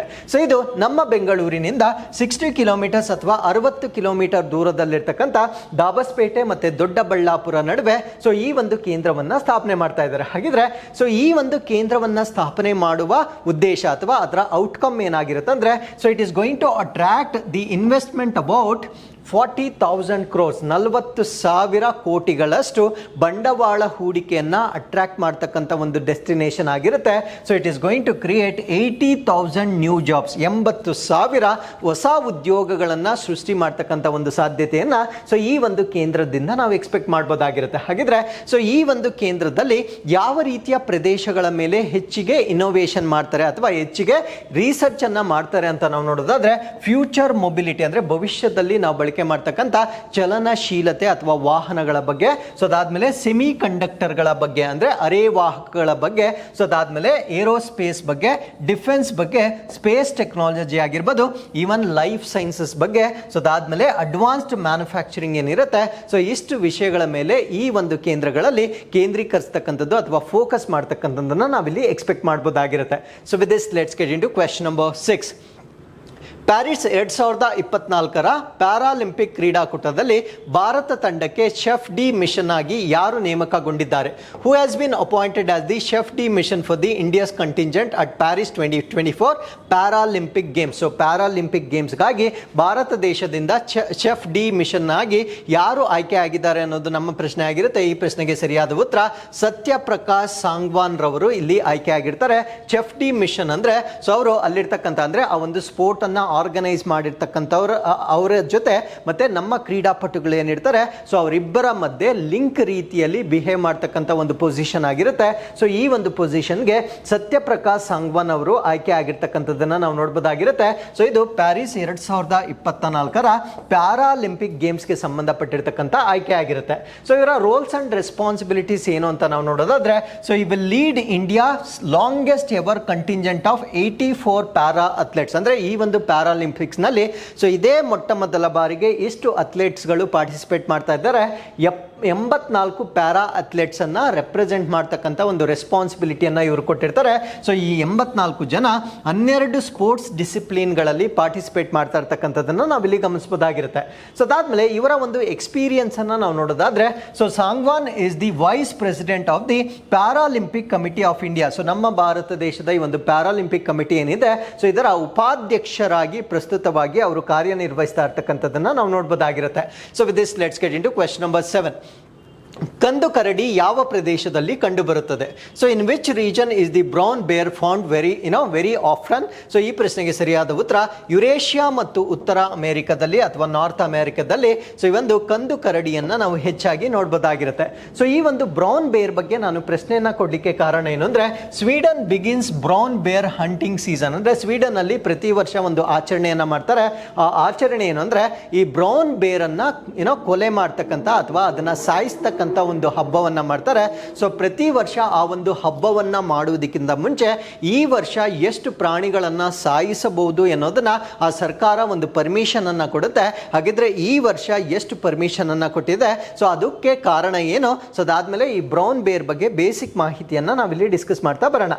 ಸೊ ಈ ಒಂದು ಆಚರಣೆಯನ್ನ ಮಾಡ್ತಕ್ಕಂಥ ಒಂದು ದೇಶವನ್ನ ನಾವು ಸ್ವೀಡನ್ ಅಂತ ಕರಿತೇವೆ. ಸೊ ಸ್ವೀಡನ್ ಬಗ್ಗೆ ಹೆಚ್ಚಿನ ಮಾಹಿತಿಯನ್ನ ತಿಳ್ಕೊಳ್ಳೋದಾದ್ರೆ ಸೊ ಸ್ವೀಡನ್ನ ಕ್ಯಾಪಿಟಲ್ ಸಿಟಿಯನ್ನ ನಾವು ಸ್ಟಾಕ್ಹೋಮ್ ಸ್ಟಾಕ್ಹೋಮ್ ಅಂತ ಕರಿತೇವೆ. ಸ್ವೀಡನ್ನ ನೈಬರಿಂಗ್ ಕಂಟ್ರೀಸ್ ಯಾವುದು ಅಂದ್ರೆ ಸೊ ಈ ಕಡೆ ನಾವು ನಾರ್ವೆ ಅನ್ನ ನೋಡಬಹುದಾಗಿರುತ್ತೆ. ಸೊ ಅದಾದ್ಮೇಲೆ ಈ ಕಡೆ ನಾವು ಫಿನ್ಲ್ಯಾಂಡ್ ಅನ್ನ ನಾವು ನೋಡಬಹುದಾಗಿರುತ್ತೆ. ಸೊ ನಾರ್ವೆ ಮತ್ತೆ ಫಿನ್ಲ್ಯಾಂಡ್ ನ ನಡುವೆ ಬರ್ತಕ್ಕಂಥ ಒಂದು ರಾಷ್ಟ್ರವಾಗಿರುತ್ತೆ. ಸೊ ಇನ್ನೂ ಹೆಚ್ಚಿನ ಮಾಹಿತಿಯನ್ನ ನಾವಿಲ್ಲಿ ಡಿಸ್ಕಸ್ ಮಾಡೋದಾದ್ರೆ so we can see Denmark ರಾಷ್ಟ್ರವನ್ನ ನಾವಿಲ್ಲಿ ನೋಡಬಹುದಾಗಿರುತ್ತೆ. ಡೆನ್ಮಾರ್ಕ್ ಮತ್ತೆ ಸ್ವೀಡನ್ ನಡುವೆ ಒಂದು ಕೊಲ್ಲಿ ಇರುತ್ತೆ ಅಥವಾ ಒಂದು ಬೇ ಏನಿರುತ್ತೆ, ಆ ಒಂದು ಬೇ ಅನ್ನ ನಾವು ಕ್ಯಾಟಗಾಟ್ ಬೇ ಅಂತ ಕರಿತೇವೆ. ಅಂದ್ರೆ ಸೊ ಡೆನ್ಮಾರ್ಕ್ ಮತ್ತೆ ಸ್ವೀಡನ್ ಅನ್ನ ಪ್ರತ್ಯೇಕ ಮಾಡ್ತಕ್ಕಂಥ ಕೊಲ್ಲಿ ಅಥವಾ ಬೇ ಯಾವುದು ಅಂತ ಕೇಳಿದ್ರೆ ನಿಮಗೆ ಕ್ಯಾಟಗಾಟ್ ಬೇ ಅಂತ ನಿಮಗೆ ಗೊತ್ತಿರಬೇಕಾಗಿರುತ್ತೆ. ಸೊ ಅದಾದ್ಮೇಲೆ ಇಲ್ಲಿ ಗಲ್ಫ್ ಆಫ್ ಫಿನ್ಲ್ಯಾಂಡ್ ಅಂತ ಬರುತ್ತೆ. ಈ ಗಲ್ಫ್ ಆಫ್ ಫಿನ್ಲ್ಯಾಂಡ್ ಅಂತಕ್ಕಂಥದ್ದು ಫಿನ್ಲ್ಯಾಂಡ್ ಮತ್ತೆ ಇಲ್ಲಿ ಬರ್ತಕ್ಕಂಥ ಎಸ್ಟೋನಿಯನ್ನ ಸಪರೇಟ್ ಮಾಡ್ತಕ್ಕಂಥ ಒಂದು ಗಲ್ಫ್ ಆಗಿರುತ್ತೆ. ಹಾಗಿದ್ರೆ ಇಲ್ಲಿ ಆರ್ಕ್ಟಿಕ್ ಸರ್ಕಲ್ ಅಂತ ಬರುತ್ತೆ. ಇದು ಬಹಳ ಎಕ್ಸಾಮ್ಸ್ ಅಲ್ಲಿ ಕೇಳಿರ್ತಾರೆ. ಆರ್ಕ್ಟಿಕ್ ಸರ್ಕಲ್ ಅಂತಕ್ಕಂಥದ್ದು ಯಾವ ಯಾವ ರಾಷ್ಟ್ರಗಳಲ್ಲಿ ಇಲ್ಲಿ ಹಾದು ಹೋಗುತ್ತೆ ಅಂತ ನಾವು ನೋಡೋದಾದ್ರೆ ಸೊ ಅಫ್ಕೋರ್ಸ್ ಇದು ನಾರ್ವೆ ಮೇಲೆ ಹಾದು ಹೋಗ್ತಾ ಇದೆ. ಸೊ ಅದಾದ್ಮೇಲೆ ಇದು ಸ್ವೀಡನ್ ಮೇಲೆ ಕೂಡ ಹಾದು ಹೋಗ್ತಾ ಇರೋದನ್ನ ನೋಡಬಹುದಾಗಿರುತ್ತೆ. ಸೊ ಅದಾದ್ಮೇಲೆ ಇಲ್ಲಿ ಫಿನ್ಲ್ಯಾಂಡ್ ಮೇಲೆ ಕೂಡ ಹಾದು ಹೋಗ್ತಾ ಇದೆ. ಸೊ ಅದಾದ್ಮೇಲೆ ರಷ್ಯಾದ ಮೇಲೆ ಕೂಡ ಹಾದು ಹೋಗ್ತಾ ಇರ್ತಕ್ಕಂಥದ್ದನ್ನ ಸೊ ನಾವಿಲ್ಲಿ ಗಮನಿಸಬಹುದಾಗಿರುತ್ತೆ. ಸೊ ಇಷ್ಟು ಮಾಹಿತಿ ಒಂದು Finland I mean to say Sweden ಬಗ್ಗೆ ನಮಗೆ ಗೊತ್ತಿರಬೇಕಾಗಿರುತ್ತೆ. ಸೊ ಈ ಒಂದು ಸ್ವೀಡನ್ ಅಲ್ಲಿ ಈಗ ಈ ಬ್ರೌನ್ ಬೇರ್ ಹಂಟಿಂಗ್ ಸೀಸನ್ ಅನ್ನು ಸ್ಟಾರ್ಟ್ ಮಾಡಿರ್ತಾರೆ. ಸೊ ಈ ವರ್ಷ 486 ಬ್ರೌನ್ ಬೇರ್ ಅನ್ನ ಕೊಲ್ಲಬಹುದು ಅಥವಾ ಬೇಟೆ ಆಡಬಹುದು ಅಂತಕ್ಕಂಥ ಒಂದು ಪರವಾನಗಿಯನ್ನ ಸರ್ಕಾರ ಕೊಟ್ಟಿರ್ತಕ್ಕಂಥದ್ದನ್ನ ನಾವು ನೋಡಬಹುದಾಗಿರುತ್ತೆ. ಬಟ್ ಅಲ್ಲಿರ್ತಕ್ಕಂಥ ಕೆಲವೊಂದು ಪರಿಸರವಾದಿಗಳು ಸೊ ಈ ವರ್ಷದ ಕೋಟ ಜಾಸ್ತಿ ಇದೆ ಅಂತ ಹೇಳ್ತಾ ಇದ್ದಾರೆ. ಸೊ ಇದರಿಂದ 20% ಪಾಪ್ಯುಲೇಷನ್ ಅಂದ್ರೆ ಈ ಒಂದು ಬ್ರೌನ್ ಬೇರ್ ಸಂಖ್ಯೆ ಏನಿರುತ್ತೆ ಅದು 20% ಕಡಿಮೆ ಆಗ್ತಕ್ಕಂಥ ಸಾಧ್ಯತೆ ಇದೆ. ಸೊ ನೀವು ಜಾಸ್ತಿ ಕೋಟವನ್ನ ಕೊಟ್ಬಿಟ್ಟಿದ್ದೀವಿ ಅಂತ ಅಲ್ಲಿರ್ತಕ್ಕಂಥ ಒಂದು ಅಪೋಸಿಷನ್ ಆಗಿರುತ್ತೆ. ಸೊ ಈ ಒಂದು ರಾಷ್ಟ್ರದಲ್ಲಿ ಪ್ರಸ್ತುತವಾಗಿ 2900 ಬ್ರೌನ್ ಬೇರ್ಸ್ ಇರ್ತಕ್ಕಂಥದ್ದನ್ನ ನಾವು ನೋಡಬಹುದಾಗಿರುತ್ತೆ. ಸೊ ಹಂಟಿಂಗ್ ಕೋಟವನ್ನ ಅಥವಾ ಈ ಒಂದು ಹಬ್ಬವನ್ನ ಅವ್ರು ಏನಕ್ಕೆ ಪ್ರತಿ ವರ್ಷ ಆಚರಣೆ ಮಾಡ್ತಾರೆ ಅಂದ್ರೆ ಹ್ಯೂಮನ್ ಆನಿಮಲ್ ಕಾನ್ಫ್ಲಿಕ್ಟ್ ಆಗಿರುತ್ತೆ. ಅಂದ್ರೆ ಪ್ರಾಣಿ ಮತ್ತು ಸೊ ಜನರ ನಡುವೆ ಒಂದು ಸಂಘರ್ಷ ಆಗುತ್ತೆ. ಪ್ರಾಣಿ ಮತ್ತು ಜನರ ಸಂಘರ್ಷ ಆಗ್ಲಿಕ್ಕೆ ಕಾರಣ ಆ ಪ್ರಾಣಿಗಳ ಸಂಖ್ಯೆಯಲ್ಲಿ ಏರಿಕೆ ಅನ್ನೋದು ಇವರ ಒಂದು ನಂಬಿಕೆ ಆಗಿರುತ್ತೆ. ಸೊ ಆ ಒಂದು ಕಾರಣದಿಂದ ಪ್ರತಿ ವರ್ಷ ಸೊ ಇಷ್ಟು ಆನಿಮಲ್ಸ್ ಅನ್ನ ಕೊಲ್ಲಬೇಕು ಅಥವಾ ಬ್ರೌನ್ ಬೇರ್ ಅನ್ನ ಕೊಲ್ಲಬೇಕು ಅನ್ನುವ ಕಾರಣದಿಂದ ಸೊ ಈ ಒಂದು ಫೆಸ್ಟಿವಲ್ ಅನ್ನ ಅಲ್ಲಿ ಸೆಲೆಬ್ರೇಟ್ ಮಾಡ್ತಕ್ಕಂಥದ್ದನ್ನ ನಾವು ನೋಡಬಹುದಾಗಿರುತ್ತೆ. ಸೊ ಬ್ರೌನ್ ಬೇರ್ ಬಗ್ಗೆ ಬೇಸಿಕ್ ಮಾಹಿತಿಯನ್ನ ತಿಳ್ಕೊಳ್ಳೋದಾದ್ರೆ ಸೊ ಇದನ್ನ ನಾವು ಉರ್ಸಸ್ ಅರೆಕ್ಟೋಸ್ ಅಂತ ಕರಿತೇವೆ. ಇದು ಅದರ ವೈಜ್ಞಾನಿಕ ಹೆಸರಾಗಿರುತ್ತೆ. ಸೊ ಇದು ಪ್ರಮುಖವಾಗಿ ಯುರೇಷಿಯಾ ಮತ್ತೆ ನಾರ್ತ್ ಅಮೆರಿಕಾದಲ್ಲಿ ಕಂಡು ಬರ್ತಕ್ಕಂಥ ಒಂದು ಪ್ರಾಣಿ ಆಗಿರುತ್ತೆ. ಸೊ ಈ ಒಂದು ಪ್ರಾಣಿಯನ್ನ ನಾವು one of the largest land carnivores ಅಂತ ಕರಿತೇವೆ. ಅಂದ್ರೆ ಭೂಮಿಯ ಮೇಲೆ ಇರ್ತಕ್ಕಂಥ ಅತ್ಯಂತ ದೊಡ್ಡ ಮಾಂಸಾಹಾರಿಗಳಲ್ಲಿ ಇದು ಕೂಡ ಒಂದು ಪ್ರಾಣಿ ಆಗಿರುತ್ತೆ. ಅಂದ್ರೆ ಈ ಕಾರ್ನಿವೋರ್ಸ್ ಮಾಂಸಾಹಾರಿ ಪ್ರಾಣಿಗಳಲ್ಲಿ ಮಾತ್ರ ಇದು ಬೃಹತ್ ಆಗಿರ್ತಕ್ಕಂಥ ಪ್ರಾಣಿಗಳಲ್ಲಿ ಇದು ಕೂಡ ಒಂದಾಗಿರುತ್ತೆ. So the males will be typically larger than females. ಅಂದ್ರೆ ಗಂಡು ಪ್ರಾಣಿಗಳು ಹೆಣ್ಣು ಪ್ರಾಣಿಗಳಿಗಿಂತ ದೊಡ್ಡದಾಗಿರ್ತಕ್ಕಂಥದ್ದನ್ನ ನಾವು ನೋಡಬಹುದಾಗಿರುತ್ತೆ. ಸೊ ಇವುಗಳ ವೇಟ್ ಬಂದು 300ರಿಂದ 1500 ಪೌಂಡ್ಸ್ಗಳಷ್ಟು ಇದರ ತೂಕ ಇರ್ತಕ್ಕಂಥದ್ದನ್ನ ನಾವು ನೋಡಬಹುದಾಗಿರುತ್ತೆ. ಸೊ ಇದರ ಹ್ಯಾಬಿಟ್ಯಾಟ್ ಅಥವಾ ಆವಾಸ ಸ್ಥಾನವನ್ನ ನಾವು ನೋಡೋದಾದ್ರೆ ಫಾರೆಸ್ಟ್ಗಳಲ್ಲಿ ಕಾಡುಗಳಲ್ಲಿ ಮೌಂಟೇನ್ಸ್ಗಳಲ್ಲಿ ಹೆಚ್ಚಾಗಿರುತ್ತೆ. ಅದಾದ್ಮೇಲೆ ಟುಂಡ್ರಾ ಕೈಂಡ್ ಆಫ್ ಫಾರೆಸ್ಟ್ ನಲ್ಲಿ ಇದು ಹೆಚ್ಚಾಗಿ ಕಂಡು ಬರ್ತಕ್ಕಂಥದ್ದನ್ನ ನಾವು ನೋಡಬಹುದಾಗಿರುತ್ತೆ. ಸೊ ಯೂಶಲಿ ಎಷ್ಟು ಎತ್ತರದಲ್ಲಿ ಇರುತ್ತೆ ಅಂದ್ರೆ 5000 ಮೀಟರ್ಸ್ ಎತ್ತರದಲ್ಲಿ ಇದು ಸಾಮಾನ್ಯವಾಗಿ ಇರ್ತಕ್ಕಂಥ ಒಂದು ಪ್ರಾಣಿ ಆಗಿರುತ್ತೆ. They are highly adaptable. So ಇವುಗಳ ಒಂದು ಗುಣ ಏನು ಅಂದ್ರೆ ಸೊ ಸಾಕಷ್ಟು ವಿಭಿನ್ನವಾಗಿರ್ತಕ್ಕಂಥ ಪರಿಸರ ವ್ಯವಸ್ಥೆಗಳಿಗೆ ಹೊಂದಿಕೊಳ್ತಕ್ಕಂಥ ಸಾಮರ್ಥ್ಯ ಇರ್ತಕ್ಕಂಥ ಒಂದು ಪ್ರಾಣಿ ಇದಾಗಿರುತ್ತೆ. ಸೊ ಅದಾದ್ಮೇಲೆ ಇದರ ಬಿಹೇವಿಯರ್ ಅನ್ನ ನಾವು ನೋಡೋದಾದ್ರೆ ಇದೊಂದು ಸಾಲಿಟರಿ ಅನಿಮಲ್ ಆಗಿರುತ್ತೆ. ಸಾಲಿಟರಿ ಅಂದ್ರೆ ಏಕಾಂಗಿ ಆಗಿ ಇರ್ಲಿಕ್ಕೆ ಇಷ್ಟಪಡುತ್ತೆ. ಬಟ್ ಇದು ಏಕಾಂಗಿತನವನ್ನ ಯಾವಾಗ ಹೊರಗಡೆ ಬರುತ್ತೆ ಅಂದ್ರೆ ಕಮ್ ಟುಗೆದರ್ ಡ್ಯೂರಿಂಗ್ ಮೇಟಿಂಗ್. ಅಂದ್ರೆ ಈ ಒಂದು ಸಂಯೋಗದ ಸಮಯದಲ್ಲಿ ಅಥವಾ ಮೇಟಿಂಗ್ ಸೀಸನ್ ಅಲ್ಲಿ ಅದು ಬೇರೆ ಪ್ರಾಣಿಗಳ ಜೊತೆಗೆ ಅದು ಸೇರ್ಕೊಳ್ಳುತ್ತೆ. ಅದ್ರ ಜೊತೆಗೆ when mothers are raising cubs ಅಂದ್ರೆ ಆ ಮರಿಗಳನ್ನ ಸಾಕುವಾಗ ಸೊ ಇದು ಸಾಲಿಟರಿ ಲೈಫ್ ಸ್ಟೈಲ್ ನಿಂದ ಒಂದು ಕಮ್ಯುನಿಟಿ ಲೈಫ್ ಸ್ಟೈಲ್ಗೆ ಬರ್ತಕ್ಕಂಥದ್ದನ್ನ ನಾವು ನೋಡಬಹುದಾಗಿರುತ್ತೆ. So they hibernate during winter months accumulating fat reserves. ಅಂದ್ರೆ ಅವು ಚಳಿಗಾಲದ ಸಮಯದಲ್ಲಿ ಹೈಬರ್ನೇಟ್ ಆಗ್ತವೆ. ಹೈಬರ್ನೇಟ್ ಅಂದ್ರೆ ಅವುಗಳ ಆಕ್ಟಿವಿಟಿ ಎಲ್ಲ ಸ್ಟಾಪ್ ಆಗುತ್ತೆ. ಅವುಗಳ ದೇಹದಲ್ಲಿ ಸ್ಟೋರ್ ಆಗಿರ್ತಕ್ಕಂಥ ಫ್ಯಾಟ್ ನ ಮೇಲೆ ಅವು ಈ ಒಂದು ಚಳಿಗಾಲದಲ್ಲಿ ಅವು ಬದುಕುಳಿತಕ್ಕಂಥದ್ದನ್ನ ನಾವು ನೋಡಬಹುದಾಗಿರುತ್ತೆ. ಸೊ ಮತ್ತೆ ವಿಂಟರ್ ಮುಗಿದ ನಂತರ ಅವು ನಾರ್ಮಲ್ ಲೈಫ್ಗೆ ವಾಪಸ್ ಬರ್ತಕ್ಕಂಥದ್ದನ್ನ ನಾವು ನೋಡಬಹುದಾಗಿರುತ್ತೆ. ಸೊ ಅದಾದ್ಮೇಲೆ ಇದರ ಕನ್ಸರ್ವೇಷನ್ ಸ್ಟೇಟಸ್ ಅಥವಾ IUCN ನ ಪ್ರಕಾರ ಸೊ ಇದನ್ನ ನಾವು ಲೀಸ್ಟ್ ಕನ್ಸರ್ನ್ ಅಥವಾ ಕಡಿಮೆ ಕಾಳಜಿ ಅಂತ ಕರಿತೇವೆ. ಸೊ ಇದು ಲೀಸ್ಟ್ ಕನ್ಸರ್ನ್ ಇರುವ ಕಾರಣದಿಂದ ಆ ದೇಶದ ಜನರು ಇದನ್ನ ಪ್ರತಿ ವರ್ಷ ಕೊಲ್ತಕ್ಕಂಥದ್ದನ್ನ ನಾವು ನೋಡಬಹುದಾಗಿರುತ್ತೆ. ಸಪೋಸ್ ಇದರ ಸಂಖ್ಯೆ ಬಹಳ ಕಡಿಮೆ ಇದ್ದಿದ್ರೆ ಎಂಡೇಂಜರ್ಡ್ ಅಥವಾ ಕ್ರಿಟಿಕಲಿ ಎಂಡೇಂಜರ್ಡ್ ಆಗಿದ್ರೆ ಪ್ರಾಬಬಲಿ ಕೊಲ್ಲಿಕ್ಕೆ ಹೋಗ್ತಾ ಇರಲಿಲ್ಲ. ಸೊ ಇದು ಲೀಸ್ಟ್ ಕನ್ಸರ್ನ್ ಆಗಿರುವ ಕಾರಣದಿಂದ ಈ ಒಂದು ಹಬ್ಬವನ್ನ ಇನ್ನೂ ಕೂಡ ಆಚರಣೆ ಮಾಡ್ತಾ ಇರ್ತಕ್ಕಂಥದ್ದನ್ನು ನಾವು ನೋಡಬಹುದಾಗಿರುತ್ತೆ. ಹಾಗಿದ್ರೆ ಈ ಒಂದು ಪ್ರಾಣಿ ಸೊ ಎಲ್ಲೆಲ್ಲಿ ಇದರಲ್ಲಿ ಈ ಕೆಲವೊಂದು ಸಬ್ ಸ್ಪೀಶೀಸ್ ಅಥವಾ ಉಪಜಾತಿಗಳಿರುತ್ತೆ. ಸೊ ಈ ಒಂದು ಪ್ರಾಣಿಯ ಕೆಲವೊಂದು ಉಪಜಾತಿಗಳನ್ನು ನಾವು ನೋಡೋದಾದ್ರೆ ಹಿಮಾಲಯನ್ ಬ್ರೌನ್ ಬೇರ್ ಅಂತ ಕರಿತೇವೆ, ಮರ್ಸಿಕ್ಯಾನ್ ಬ್ರೌನ್ ಬೇರ್ ಅಂತ ಕರಿತೇವೆ. ಸೊ ಇವೆರಡೂ ಕೂಡ ಕ್ರಿಟಿಕಲಿ ಎಂಡೇಂಜರ್ಡ್ ಅಥವಾ ತೀವ್ರವಾಗಿ ಅಳಿವಿನಂಚಿನಲ್ಲಿರ್ತಕ್ಕಂಥ ಎರಡು ಉಪಪ್ರಭೇದಗಳಾಗಿ ನಾವಿಲ್ಲಿ ಕನ್ಸಿಡರ್ ಮಾಡಬಹುದಾಗಿರುತ್ತೆ. So with this let's get into question number 8. Kodaikanal tower tunnel telescope ಪ್ರಾಥಮಿಕವಾಗಿ ಯಾವ ಆಕಾಶಕಾಯಕ್ಕೆ ಸಂಬಂಧಿಸಿದೆ? So which celestial body is Kodaikanal tower tunnel telescope primarily concern with? So ನಾನು ಮಾತಾಡ್ತಾ ಇರ್ತಕ್ಕಂಥದ್ದು ನಮ್ಮ ಭಾರತ ದೇಶದ ಒಂದು ದೂರದರ್ಶಕ ಅಥವಾ ಟೆಲಿಸ್ಕೋಪ್ ಆಗಿರುತ್ತೆ. ಸೊ ಈ ಒಂದು ಟೆಲಿಸ್ಕೋಪ್ ಅನ್ನ ನಾವು ಕೊಡೈಕನಾಲ್ ಟವರ್ ಟನಲ್ ಟೆಲಿಸ್ಕೋಪ್ ಅಂತ ಕರಿತೇವೆ. ಸೊ ಇದು ಯಾವ ಒಂದು ಸೆಲೆಸ್ಟಿಯಲ್ ಬಾಡಿಯನ್ನ ಅಬ್ಸರ್ವ್ ಮಾಡ್ತಾ ಇದೆ ಅನ್ನೋದು ನಮ್ಮ ಪ್ರಶ್ನೆ ಆಗಿರುತ್ತೆ.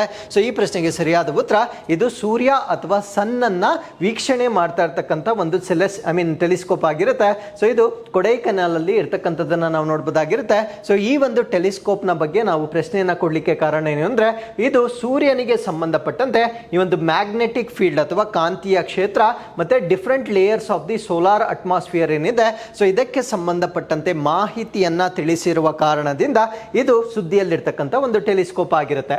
ಸೊ ಈ ಒಂದು ಟೆಲಿಸ್ಕೋಪ್ ನಲ್ಲಿರ್ತಕ್ಕಂಥ ಟೆಕ್ನಾಲಜಿ ಅಥವಾ ತಂತ್ರಜ್ಞಾನವನ್ನ ನಾವು ನೋಡೋದಾದ್ರೆ it uses advanced techniques like simultaneous multi-line spectropolarimetry to capture the magnetic field at different heights of the solar atmosphere. ಅಂದ್ರೆ ಈ ಒಂದು ಸೌರ ವಾತಾವರಣ ಅಥವಾ ಅಟ್ಮಾಸ್ಫಿಯರ್ ಏನಿರುತ್ತೆ ಈ ಒಂದು ಸೋಲಾರ್ ಅಟ್ಮಾಸ್ಫಿಯರ್ ನಲ್ಲಿ ಡಿಫರೆಂಟ್ ಲೇಯರ್ಸ್ ಅಲ್ಲಿ ಮ್ಯಾಗ್ನೆಟಿಕ್ ಫೀಲ್ಡ್ ಅನ್ನ ಮೆಷರ್ ಮಾಡ್ತಕ್ಕಂಥ ಒಂದು ಸಾಮರ್ಥ್ಯವನ್ನ ಈ ಒಂದು ಟೆಲಿಸ್ಕೋಪ್ ಹೊಂದಿರುತ್ತೆ.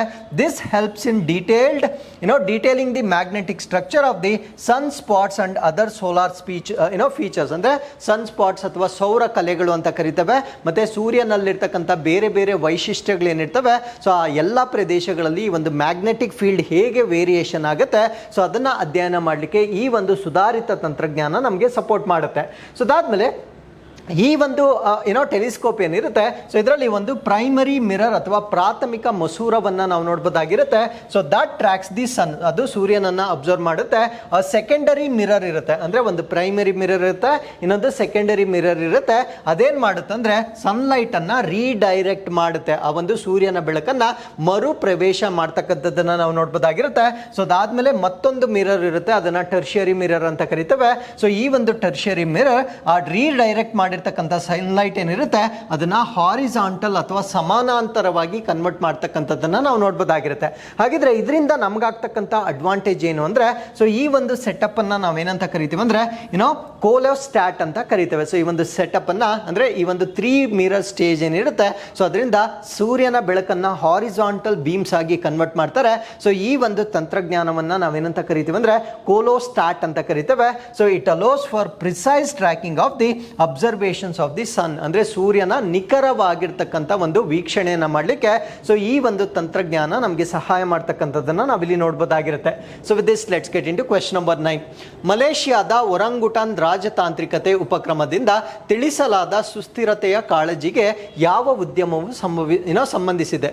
So what industry is link to the sustainability concern being addressed by the orangutan diplomacy of initiative of Malaysia?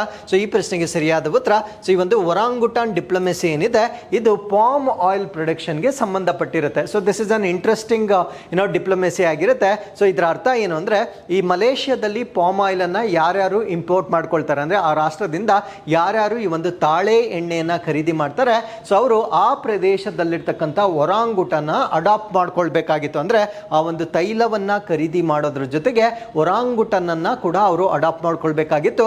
ಕಾರಣ ಏನು ಅಂದ್ರೆ ಎಲ್ಲಿ ಈ ಒಂದು ಪಾಮ್ ಟ್ರೀಸ್ ಜಾಸ್ತಿ ಇರ್ತವೆ ಸೊ ಆ ಪ್ರದೇಶದಲ್ಲಿ ಈ ಒಂದು ಒರಾಂಗುಟಾನ್ಗಳ ಸಂಖ್ಯೆ ಕಡಿಮೆ ಆಗ್ತಾ ಇರ್ತಕ್ಕಂಥದ್ದನ್ನ ನಾವು ನೋಡಬಹುದಾಗಿರುತ್ತೆ. ಸೊ ಇದನ್ನ ಪ್ರಿವೆಂಟ್ ಮಾಡಲಿಕ್ಕೆ ಸೊ ಇವರೊಂದು ಡಿಪ್ಲೊಮೆಸಿ ಅಥವಾ ರಾಜತಾಂತ್ರಿಕತೆ ಅಂತ ಮಾಡಿದ್ರು. ಸೊ ಯಾರು ಖರೀದಿ ಮಾಡ್ತಾರೆ ಅವ್ರ ಜೊತೆ ಈ ಒರಾಂಗುಟಾನ್ ಅನ್ನು ಕೂಡ ಕಳಿಸ್ತಾ ಇದ್ರು. ಬಟ್ ಯಾವ ರಾಷ್ಟ್ರಗಳು ಕೂಡ ಅದನ್ನ ಆ ರೀತಿಯ ಒಂದು ಮೆಥಡ್ ಅನ್ನ ಅಂಗೀಕಾರ ಮಾಡ್ಕೊಳ್ಳಿಕ್ಕೆ ಇಷ್ಟಪಡ್ತಾ ಇರಲಿಲ್ಲ.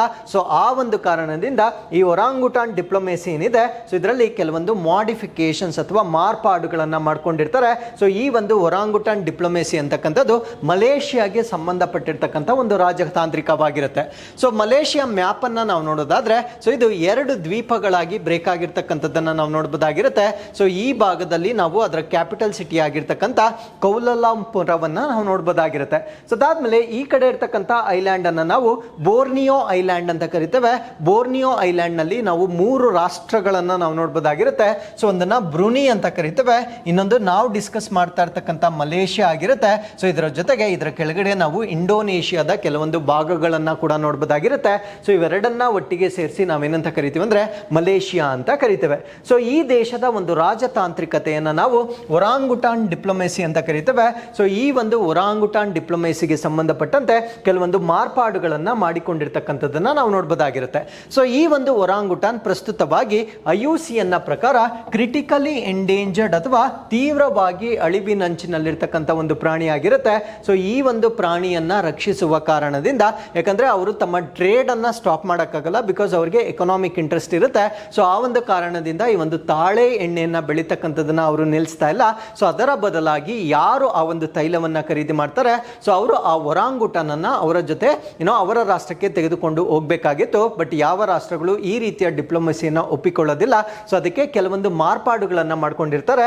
ಆ ಮಾರ್ಪಾಡು ಏನು ಅಂದ್ರೆ, ಯಾವ ಕಂಟ್ರಿ ಈ ಒಂದು ಪಾಮ್ ಆಯಿಲ್ ಅನ್ನ ಈ ರಾಷ್ಟ್ರಗಳಿಂದ ಇಂಪೋರ್ಟ್ ಮಾಡ್ಕೊಳ್ಳುತ್ತೆ, ಸೊ ಆ ರಾಷ್ಟ್ರ ಈಗ ಆ ಪ್ರಾಣಿಗಳನ್ನ ಅದೇ ರಾಷ್ಟ್ರದಲ್ಲಿ ಸಾಕಬೇಕಾಗಿರುತ್ತೆ. ಅದನ್ನ ನಾವು ಇನ್ ಸಿಟು ಕನ್ಸರ್ವೇಷನ್ ಅಂತ ಕರಿತೇವೆ. ಇನ್ ಸಿಟು ಅಂದ್ರೆ ಅಟ್ ಇಟ್ಸ್ ನ್ಯಾಚುರಲ್ ಹ್ಯಾಬಿಟ್ಯಾಟ್, ಅಂದ್ರೆ ಅದರ ನೈಸರ್ಗಿಕ ವಾಸಸ್ಥಾನ ಏನಿರುತ್ತೆ, ಸೊ ಆ ಒಂದು ವಾಸಸ್ಥಾನಕ್ಕೆ ಆ ಒಂದು ಪ್ರಾಣಿಯನ್ನ ಸಾಕ್ಲಿಕ್ಕೆ ಬೇಕಾಗಿರ್ತಕ್ಕಂಥ ಹಣವನ್ನ ಯಾವ ರಾಷ್ಟ್ರ ಇವರಿಂದ ತೈಲವನ್ನ ಖರೀದಿ ಮಾಡುತ್ತೆ ಆ ರಾಷ್ಟ್ರ ಭರಿಸಬೇಕಾಗಿರುತ್ತೆ. ಸೊ ಈ ರೀತಿಯ ಒಂದು ಮಾರ್ಪಾಡನ್ನ ಮಾಡಿಕೊಂಡಿರ್ತಕ್ಕಂಥದ್ದನ್ನ ನಾವು ನೋಡಬಹುದಾಗಿರುತ್ತೆ. ಸೊ ಈ ರೀತಿಯ ಸೇಮ್ ಡಿಪ್ಲೊಮೆಸಿಯನ್ನ ಚೈನಾದವರು ಕೂಡ ಸ್ಟಾರ್ಟ್ ಮಾಡಿರ್ತಾರೆ. ಸೊ ಆ ಒಂದು ಡಿಪ್ಲೊಮೆಸಿಯನ್ನ ನಾವು ಪಾಂಡಾ ಡಿಪ್ಲೊಮೆಸಿ ಅಂತ ಕರಿತೇವೆ. ಸೊ ಈ ಪಾಂಡಾ ಡಿಪ್ಲೊಮೆಸಿ ರೀತಿಯಲ್ಲಿ ಸೊ ಈ ಒಂದು ಒರಾಂಗುಟಾನ್ ಡಿಪ್ಲೊಮೆಸಿಯನ್ನ ಮಾಡಿರ್ತಕ್ಕಂಥದ್ದನ್ನ ನಾವು ನೋಡಬಹುದಾಗಿರುತ್ತೆ. ಸೊ ಈ ಒಂದು ಡಿಪ್ಲೊಮೆಸಿಯಲ್ಲಿ ಇನ್ಸ್ಟಿಟ್ಯೂಟ್ ಅಥವಾ ಅದೇ ಸ್ಥಳದಲ್ಲಿ ಪ್ರಾಣಿಗಳನ್ನ ಸಾಕ್ತಕ್ಕಂಥದ್ದನ್ನ ನಾವು ನೋಡಬಹುದಾಗಿರುತ್ತೆ. ಸೊ ಈ ಒಂದು ಬದಲಾವಣೆಯನ್ನ ಮಾಡ್ಕೊಂಡಿರ್ತಕ್ಕಂಥದ್ದನ್ನ ನಾವಿಲ್ಲಿ ಗಮನಿಸಬಹುದಾಗಿರುತ್ತೆ. ಹಾಗಿದ್ರೆ ಈ ಒಂದು ಒರಾಂಗುಟಾನ್ ಬಗ್ಗೆ ನಾವು ಬೇಸಿಕ್ ಮಾಹಿತಿ ತಿಳ್ಕೊಳ್ಳೋದಾದ್ರೆ ಇದನ್ನ ನಾವು ಹೈಲಿ ಇಂಟೆಲಿಜೆಂಟ್ ಗ್ರೇಟ್ ಏಪ್ಸ್ ಅಂತ ಕರಿತೇವೆ. ಅಂದ್ರೆ ಏಪ್ಸ್ ಗಳಲ್ಲಿ ಇದು ಅತ್ಯಂತ ಬುದ್ಧಿವಂತವಾಗಿರ್ತಕ್ಕಂಥ ಪ್ರಾಣಿಯಾಗಿರುತ್ತೆ. ಸೊ ಇದು ರೈನ್ ಫಾರೆಸ್ಟ್ ಗಳಾಗಿರ್ತಕ್ಕಂಥ ಇಂಡೋನೇಷಿಯಾ ಮತ್ತು ಮಲೇಷಿಯಾ ರೈನ್ ಫಾರೆಸ್ಟ್ ಏನಿರುತ್ತೆ ಅಂದ್ರೆ ಮಳೆ ಕಾಡುಗಳು ಅಂತ ನಾವೇನು ಹೇಳ್ತೇವೆ, ಆ ಭಾಗಗಳಲ್ಲಿ ಹೆಚ್ಚಾಗಿ ಕಂಡು ಬರ್ತಕ್ಕಂಥ ಒಂದು ಪ್ರಾಣಿಯಾಗಿರುತ್ತೆ. ಸೊ ಈ ಒಂದು ಪ್ರಾಣಿಯಲ್ಲಿ 3 ಸ್ಪೀಶೀಸ್ ಅಥವಾ 3 ಜಾತಿಗಳನ್ನ ನಾವು ನೋಡಬಹುದಾಗಿರುತ್ತೆ. ಒಂದನ್ನ ನಾವು ಬೋರ್ನಿಯನ್ ಒರಾಂಗುಟಾನ್ ಅಂತ ಕರಿತೇವೆ, ಇನ್ನೊಂದನ್ನ ಸುಮಾತ್ರನ್ ಒರಾಂಗುಟಾನ್ ಅಂತ ಕರಿತೇವೆ, ಇನ್ನೊಂದನ್ನ ತಾಪುನಿ ಒರಾಂಗುಟಾನ್ ಅಂತ ಕರಿತೇವೆ. ಸೊ ಇವೆಲ್ಲ ಕೂಡ ಬೋರ್ನಿಯೋ ಮತ್ತೆ ಸುಮಾತ್ರ ಐಲ್ಯಾಂಡ್ಸ್ ಅಥವಾ ದ್ವೀಪಗಳೇನಿರ್ತವೆ, ಸೊ ಈ 2 ದ್ವೀಪಗಳಲ್ಲಿ ಹೆಚ್ಚಾಗಿ ಕಂಡು ಬರ್ತಕ್ಕಂಥ ಪ್ರಾಣಿಗಳಾಗಿರ್ತವೆ. ಸೊ ಇದರ ಫಿಸಿಕಲ್ ಫೀಚರ್ಸ್ ಅಥವಾ ಭೌತಿಕ ಲಕ್ಷಣಗಳನ್ನ ನಾವು ನೋಡೋದಾದ್ರೆ ಲಾಂಗ್ ಆರ್ಮ್ಸ್ ಅಂದ್ರೆ ದೊಡ್ಡದಾಗಿರ್ತಕ್ಕಂಥ ಕೈಗಳನ್ನ, ಶಾರ್ಟ್ ಲೆಗ್ಸ್ ಅಂದ್ರೆ ಚಿಕ್ಕದಾಗಿರ್ತಕ್ಕಂಥ ಕಾಲುಗಳನ್ನ, ರೆಡ್ಡಿಶ್ ಬ್ರೌನ್ ಹೇರ್ ಅನ್ನ ಹೊಂದಿರುತ್ತೆ, ಅಂದ್ರೆ ಕೆಂಪು ಕಂದು ಬಣ್ಣದ ಕೂದಲನ್ನ ಹೊಂದಿರತಕ್ಕಂಥ ಒಂದು ಪ್ರಾಣಿಗಳಿದಾಗಿರ್ತವೆ. ಸೊ ಇವು ಸರಿಸುಮಾರು 130 kg ತೂಕವನ್ನ ಹೊಂದಿರತಕ್ಕಂಥ ಪ್ರಾಣಿಗಳಾಗಿರ್ತವೆ.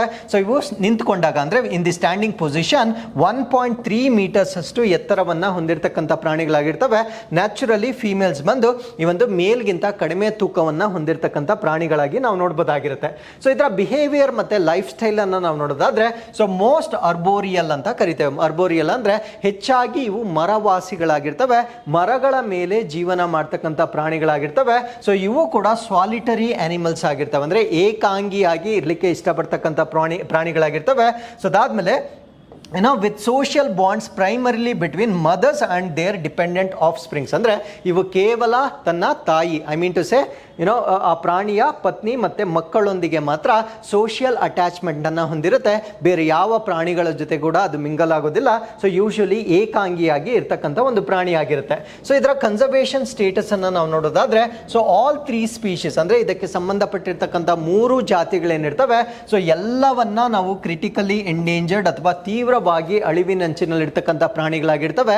ಸೊ ಈ ಒಂದು ಪ್ರಾಣಿಗಳ ಸಂಖ್ಯೆ ಕಡಿಮೆ ಆಗಲಿಕ್ಕೆ ಕಾರಣ ಏನು ಅಂದರೆ ಪಾಮ್ ಆಯಿಲ್ ಕಲ್ಟಿವೇಶನ್, ಅಂದರೆ ಈ ಒಂದು ತಾಳೆಗರಿಯನ್ನು ಉತ್ಪಾದನೆ ಮಾಡ್ತಕ್ಕಂಥದ್ದು ಅಥವಾ ಬೆಳೀತಕ್ಕಂಥದ್ದು.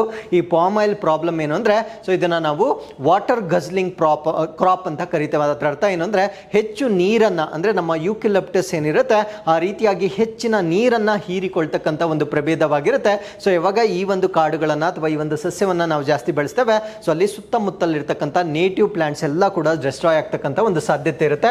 ಅದಾದಮೇಲೆ ಇದನ್ನು ಪೋಚಿಂಗ್ ಅಥವಾ ಕಳ್ಳ ಬೇಟೆಯನ್ನು ಮಾಡ್ತಕ್ಕಂಥದ್ದು, ಅದಾದಮೇಲೆ ಇಲೀಗಲ್ ಪೆಟ್ ಟ್ರೇಡ್ ಏನಿದೆ, ಸೊ ಈ ಒಂದು ಕಾರಣಗಳಿಂದ ಇದರ ಸಂಖ್ಯೆ ಕಡಿಮೆ ಆಗಿರ್ತಕ್ಕಂಥದ್ದನ್ನು ನಾವು ನೋಡಬಹುದಾಗಿರುತ್ತೆ. So with this let's get into question number 10. ಈ ಕೆಳಗಿನ ಯಾವ ದೇಶಗಳು ಬ್ರಿಕ್ಸ್ ಗುಂಪಿನಲ್ಲಿ ಹೊಸದಾಗಿ ಸೇರ್ಪಡೆಗೊಂಡಿವೆ? So which of the following countries are newly included in the BRICS group? ಈ ಪ್ರಶ್ನೆಗೆ ಸರಿಯಾದ ಉತ್ತರ ಇರಾನ್, ಈಜಿಪ್ಟ್, ಇಥಿಯೋಪಿಯಾ ಮತ್ತು UAE. ಸೊ ಅಫಿಷಿಯಲಿ ಬ್ರಿಕ್ಸ್ಗೆ ಜಾಯ್ನ್ ಆಗಿರ್ತಕ್ಕಂಥ ರಾಷ್ಟ್ರಗಳಾಗಿರ್ತವೆ. ಸೊ ಇದರ ಬಗ್ಗೆ ನಾನು ಪ್ರಶ್ನೆಯನ್ನು ಕೊಡಲಿಕ್ಕೆ ಕಾರಣ ಏನು ಅಂದರೆ, so one more country has applied for BRICS. ಆ ಕಂಟ್ರಿ ಯಾವುದು ಅಂದರೆ ಅಜರ್ಬೈಜಾನ್ ಕೂಡ ಬ್ರಿಕ್ಸ್ಗೆ ಸೇರಿಕೊಳ್ತಕ್ಕಂಥ ಒಂದು ಪ್ರೋಸೆಸ್ ಅನ್ನು ಸ್ಟಾರ್ಟ್ ಮಾಡಿರ್ತಕ್ಕಂಥದ್ದನ್ನು ನಾವು ನೋಡಬಹುದಾಗಿರುತ್ತೆ. ಸೊ ಈ ಒಂದು ಕಾರಣದೊಂದಿಗೆ ನಾವು ಬ್ರಿಕ್ಸ್ ಬಗ್ಗೆ ಹೆಚ್ಚಿನ ಮಾಹಿತಿಯನ್ನು ತಿಳ್ಕೊಳ್ತಾ ಬರೋಣ. ಸೊ ಇದೊಂದು ಇಂಟರ್ ಗವರ್ನಮೆಂಟಲ್ ಆರ್ಗನೈಸೇಷನ್, ಅಂದರೆ ದೇಶಗಳ ಸರ್ಕಾರಗಳ ನಡುವೆ ಇರತಕ್ಕಂಥ ಒಂದು ಸಂಸ್ಥೆ ಆಗಿರುತ್ತೆ. Originally comprising Brazil, Russia, India, China ಮತ್ತು ಸೌತ್ ಆಫ್ರಿಕಾ. ಅಂದರೆ ಇದು ಮೂಲತಃ ಬ್ರೆಜಿಲ್, ರಷ್ಯಾ, ಭಾರತ, ಚೀನಾ ಮತ್ತು ದಕ್ಷಿಣ ಆಫ್ರಿಕಾಗಳನ್ನು ಹೊಂದಿರತಕ್ಕಂಥ ಒಂದು ಗ್ರೂಪ್ ಆಗಿರುತ್ತೆ. ಸೊ ಈ ಒಂದು ಮೆಂಬರ್ಶಿಪ್ ಅನ್ನು ಇತ್ತೀಚೆಗೆ ಇರಾನ್, ಈಜಿಪ್ಟ್, ಇಥಿಯೋಪಿಯಾ ಮತ್ತು UAEಗೆ ಎಕ್ಸ್ಟೆಂಡ್ ಮಾಡಿರ್ತಕ್ಕಂಥದ್ದನ್ನು ನಾವು ನೋಡಬಹುದಾಗಿರುತ್ತೆ. ಸೊ ಇದರ ಇತಿಹಾಸ ಮತ್ತು ಇದರ ಸ್ಥಾಪನೆ ಫೌಂಡೇಶನ್ ಅನ್ನು ನಾವು ನೋಡೋದಾದ್ರೆ, ಸೊ ಇದನ್ನ ಮುಂಚೆ ಬ್ರಿಕ್ ಅಂತ ಕರೀತಾ ಇದ್ರು. ಸೊ ಈ ಒಂದು ಬ್ರಿಕ್ ಅಂತಕ್ಕಂಥ ಒಂದು ಪದವನ್ನು 2001 ಅಥವಾ 2001ರಲ್ಲಿ Jim O'Neill of Goldman ಸ್ಯಾಕ್ಸ್ ಏನಿರ್ತಾರೆ, ಸೊ ಇವರು ಈ ಒಂದು ಪದವನ್ನು ಕಾಯಿನ್ ಮಾಡಿರ್ತಕ್ಕಂಥದ್ದನ್ನು ನಾವು ನೋಡಬಹುದಾಗಿರುತ್ತೆ. ಸೊ ಏನಕ್ಕೆ ಅಂದರೆ emerging economies of Brazil, Russia ಮತ್ತು ಇಂಡಿಯಾ, ಚೈನಾ, ಅಂದರೆ ಬ್ರೆಜಿಲ್, ರಷ್ಯಾ ಮತ್ತು ಇಂಡಿಯಾ, ಚೈನಾ ಇರ್ತಾರೆ. ಸೊ ಈ ಒಂದು ರಾಷ್ಟ್ರಗಳು ಆ ಸಮಯದಲ್ಲಿ ಎಮರ್ಜಿಂಗ್ ಎಕನಾಮೀಸ್ ಆಗಿರ್ತವೆ. ಸೊ ಆ ರಾಷ್ಟ್ರಗಳ ಒಂದು ಅಸೋಸಿಯೇಷನ್ ಮಾಡಲಿಕ್ಕೆ ಬ್ರಿಕ್ ಅಂತಕ್ಕಂಥ ಒಂದು ಪದವನ್ನು ಕಾಯಿನ್ ಮಾಡ್ತಾರೆ. ಸೊ ಇದರ ಫಾರ್ಮೇಷನ್ ಅನ್ನು ನಾವು ನೋಡೋದಾದ್ರೆ, the first BRIC summit was held in 2009. 2009ರಲ್ಲಿ ಬ್ರಿಕ್, ನಾನು ಹೇಳ್ತಾ ಇರ್ತಕ್ಕಂಥದ್ದು ಬ್ರಿಕ್ನ ಮೊಟ್ಟ ಮೊದಲ ಶೃಂಗಸಭೆ 2009ರಲ್ಲಿ ಯೊಕೆಟೆರಿನ್ಬರ್ಗ್, ರಷ್ಯಾದಲ್ಲಿ ಕಂಡಕ್ಟ್ ಮಾಡಿರ್ತಕ್ಕಂಥದ್ದನ್ನು ನಾವು ನೋಡಬಹುದಾಗಿರುತ್ತೆ. ಸೊ ಈ ಒಂದು ಗುಂಪಿಗೆ 2010ರಲ್ಲಿ ಸೌತ್ ಆಫ್ರಿಕಾ ಜಾಯಿನ್ ಆದಾಗ, ಸೊ ಈ ಒಂದು ಬ್ರಿಕ್ ಅನ್ನ ಬ್ರಿಕ್ಸ್ ಅಂತ ಮರುನಾಮಕರಣ ಮಾಡಿರ್ತಕ್ಕಂಥದ್ದನ್ನು ನಾವು ನೋಡಬಹುದಾಗಿರುತ್ತೆ. ಸೊ 2024ರಲ್ಲಿ ಇರಾನ್, ಈಜಿಪ್ಟ್, ಇಥಿಯೋಪಿಯಾ ಮತ್ತು UAE ಕೂಡ ಸೊ ಈ ಒಂದು ಗುಂಪಿಗೆ ಸೇರಿಕೊಂಡಿರ್ತಕ್ಕಂಥದ್ದು ನಾವು ನೋಡಬಹುದಾಗಿರುತ್ತೆ. ಸೊ ಇದರ ಉದ್ದೇಶಗಳು ಏನಕ್ಕೆ ಬ್ರಿಕ್ಸ್ ಅನ್ನ ಮಾಡಿದ್ದಾರೆ, what are the objectives of this ಅಂತ ನಾವು ನೋಡೋದಾದ್ರೆ, ಎಕನಾಮಿಕ್ ಕೋಆಪರೇಷನ್ ಮತ್ತೆ ಡೆವಲಪ್ಮೆಂಟ್, ಅಂದ್ರೆ ಆರ್ಥಿಕ ಸಹಕಾರ ಮತ್ತು ಅಭಿವೃದ್ಧಿಯನ್ನ ಮಾಡ್ತಕ್ಕಂಥದ್ದು ಇದರ ಉದ್ದೇಶವಾಗಿರುತ್ತೆ. Increase the influence of the emerging economies in global affairs, ಅಂದ್ರೆ ಈ ಒಂದು ಜಾಗತಿಕ ಚಟುವಟಿಕೆಗಳಲ್ಲಿ ಮುಂದುವರಿಯುತ್ತಿರುವ ಆರ್ಥಿಕತೆಗಳು ಹೆಚ್ಚಾಗಿ ಭಾಗವಹಿಸುವಂತೆ ಮಾಡುವುದು ಈ ಒಂದು ಗುಂಪಿನ ವಿಶೇಷತೆ ಆಗಿರುತ್ತೆ. So challenging and dominance of the western Nations, ಅಂದ್ರೆ ಈ ಒಂದು ವೆಸ್ಟರ್ನ್ ನೇಷನ್ಸ್ ಏನಿರ್ತವೆ, ಸೊ ಅತ್ಯಂತ ಆರ್ಥಿಕವಾಗಿ ಮುಂದುವರೆದಿರ್ತವೆ. ಸೊ ಅವುಗಳಿಗೆ ಆನ್ ಪಾರ್ ಇರುವ ಕಾರಣದಿಂದ ಸೊ ಈ ಒಂದು ಗುಂಪನ್ನು ಸ್ಥಾಪನೆ ಮಾಡಲಾಗಿರುತ್ತೆ. ಸೊ ಅದಾದ್ಮೇಲೆ ಇದರ ಡೆವಲಪ್ಮೆಂಟ್ ಇನಿಷಿಯೇಟಿವ್ಸ್ ಅನ್ನ ನಾವು ನೋಡೋದಾದ್ರೆ, they establish new development bank, ಅಂದ್ರೆ ಬ್ರಿಕ್ಸ್ ನ ಅಡಿಯಲ್ಲಿ ನಾವು ನ್ಯೂ ಡೆವಲಪ್ಮೆಂಟ್ ಬ್ಯಾಂಕ್ ಅನ್ನ ಅಭಿವೃದ್ಧಿ ಪಡಿಸಿರ್ತಕ್ಕಂಥದ್ದನ್ನ ನಾವು ನೋಡಬಹುದಾಗಿರುತ್ತೆ. ಸೊ ಇದು ಇನ್ಫ್ರಾಸ್ಟ್ರಕ್ಚರ್ ಮತ್ತೆ ಸಸ್ಟೈನಬಲ್ ಡೆವಲಪ್ಮೆಂಟ್ ಪ್ರಾಜೆಕ್ಟ್ಸ್ ಏನಿರುತ್ತೆ, ಸೊ ಅದಕ್ಕೆ ಈ ಒಂದು ನ್ಯೂ ಡೆವಲಪ್ಮೆಂಟ್ ಬ್ಯಾಂಕ್ ನ ಮುಖಾಂತರ ಸೊ ಫಂಡ್ ಅನ್ನ ಮಾಡ್ತಕ್ಕಂಥದ್ದನ್ನ ನಾವಿಲ್ಲಿ ಗಮನಿಸಬಹುದಾಗಿರುತ್ತೆ. ಸೊ ಇದರ ಕೀ ಫೀಚರ್ಸ್ ಅಥವಾ ಪ್ರಮುಖ ಗುಣಲಕ್ಷಣಗಳನ್ನು ನಾವು ನೋಡೋದಾದ್ರೆ, 45% ಆಫ್ ದಿ ವರ್ಲ್ಡ್ಸ್ ಪಾಪ್ಯುಲೇಷನ್, ಅಂದ್ರೆ ಜಗತ್ತಿನ 40% ಜನಸಂಖ್ಯೆ ಈ ಬ್ರಿಕ್ಸ್ ರಾಷ್ಟ್ರಗಳಲ್ಲಿ ಇರ್ತಕ್ಕಂಥದ್ದನ್ನ ನಾವು ನೋಡಬಹುದಾಗಿರುತ್ತೆ. ಜಾಗತಿಕ ಆರ್ಥಿಕತೆ ಅಥವಾ ಗ್ಲೋಬಲ್ ಎಕಾನಮಿಯಲ್ಲಿ 28% ಎಕಾನಮಿಯನ್ನ ಈ ಗುಂಪಿನಲ್ಲಿರ್ತಕ್ಕಂಥ ರಾಷ್ಟ್ರಗಳ ಒಟ್ಟು ಆರ್ಥಿಕತೆ ಆಗಿರುತ್ತೆ. ಸೊ ಅದಾದ್ಮೇಲೆ ಈ ಒಂದು ಗುಂಪನ್ನ ನಾವು counter balance to the G7 group of advanced economies, ಅಂದ್ರೆ G7 ಅಲ್ಲಿ ಬರ್ತಕ್ಕಂಥ ಮುಂದುವರೆದ ಆರ್ಥಿಕತೆಗಳಿಗೆ ಪ್ರತಿ ಸಮತೋಲನವಾಗಿ ಈ ಒಂದು ಗುಂಪನ್ನ ನೋಡಲಾಗುತ್ತೆ ಅನ್ನೋದನ್ನ ನಾವಿಲ್ಲಿ ಗಮನಿಸಬಹುದಾಗಿರುತ್ತೆ. So with this we have come to snippets international day of remembrance and tribute to the victims of terrorism, ಅಂದ್ರೆ ಈ ಒಂದು ಭಯೋತ್ಪಾದನೆ ಬಲಿಪಶುಗಳಿಗೆ ಅಂತಾರಾಷ್ಟ್ರೀಯ ಸ್ಮರಣೆ ಮತ್ತು ಗೌರವ ದಿನ. ಸೊ ಈ ಒಂದು ದಿನವನ್ನ ಆಗಸ್ಟ್ 21ನೇ ತಾರೀಕು ಆಚರಣೆ ಮಾಡ್ತಕ್ಕಂಥದ್ದನ್ನು ನಾವು ನೋಡ್ಬೋದಾಗಿರುತ್ತೆ.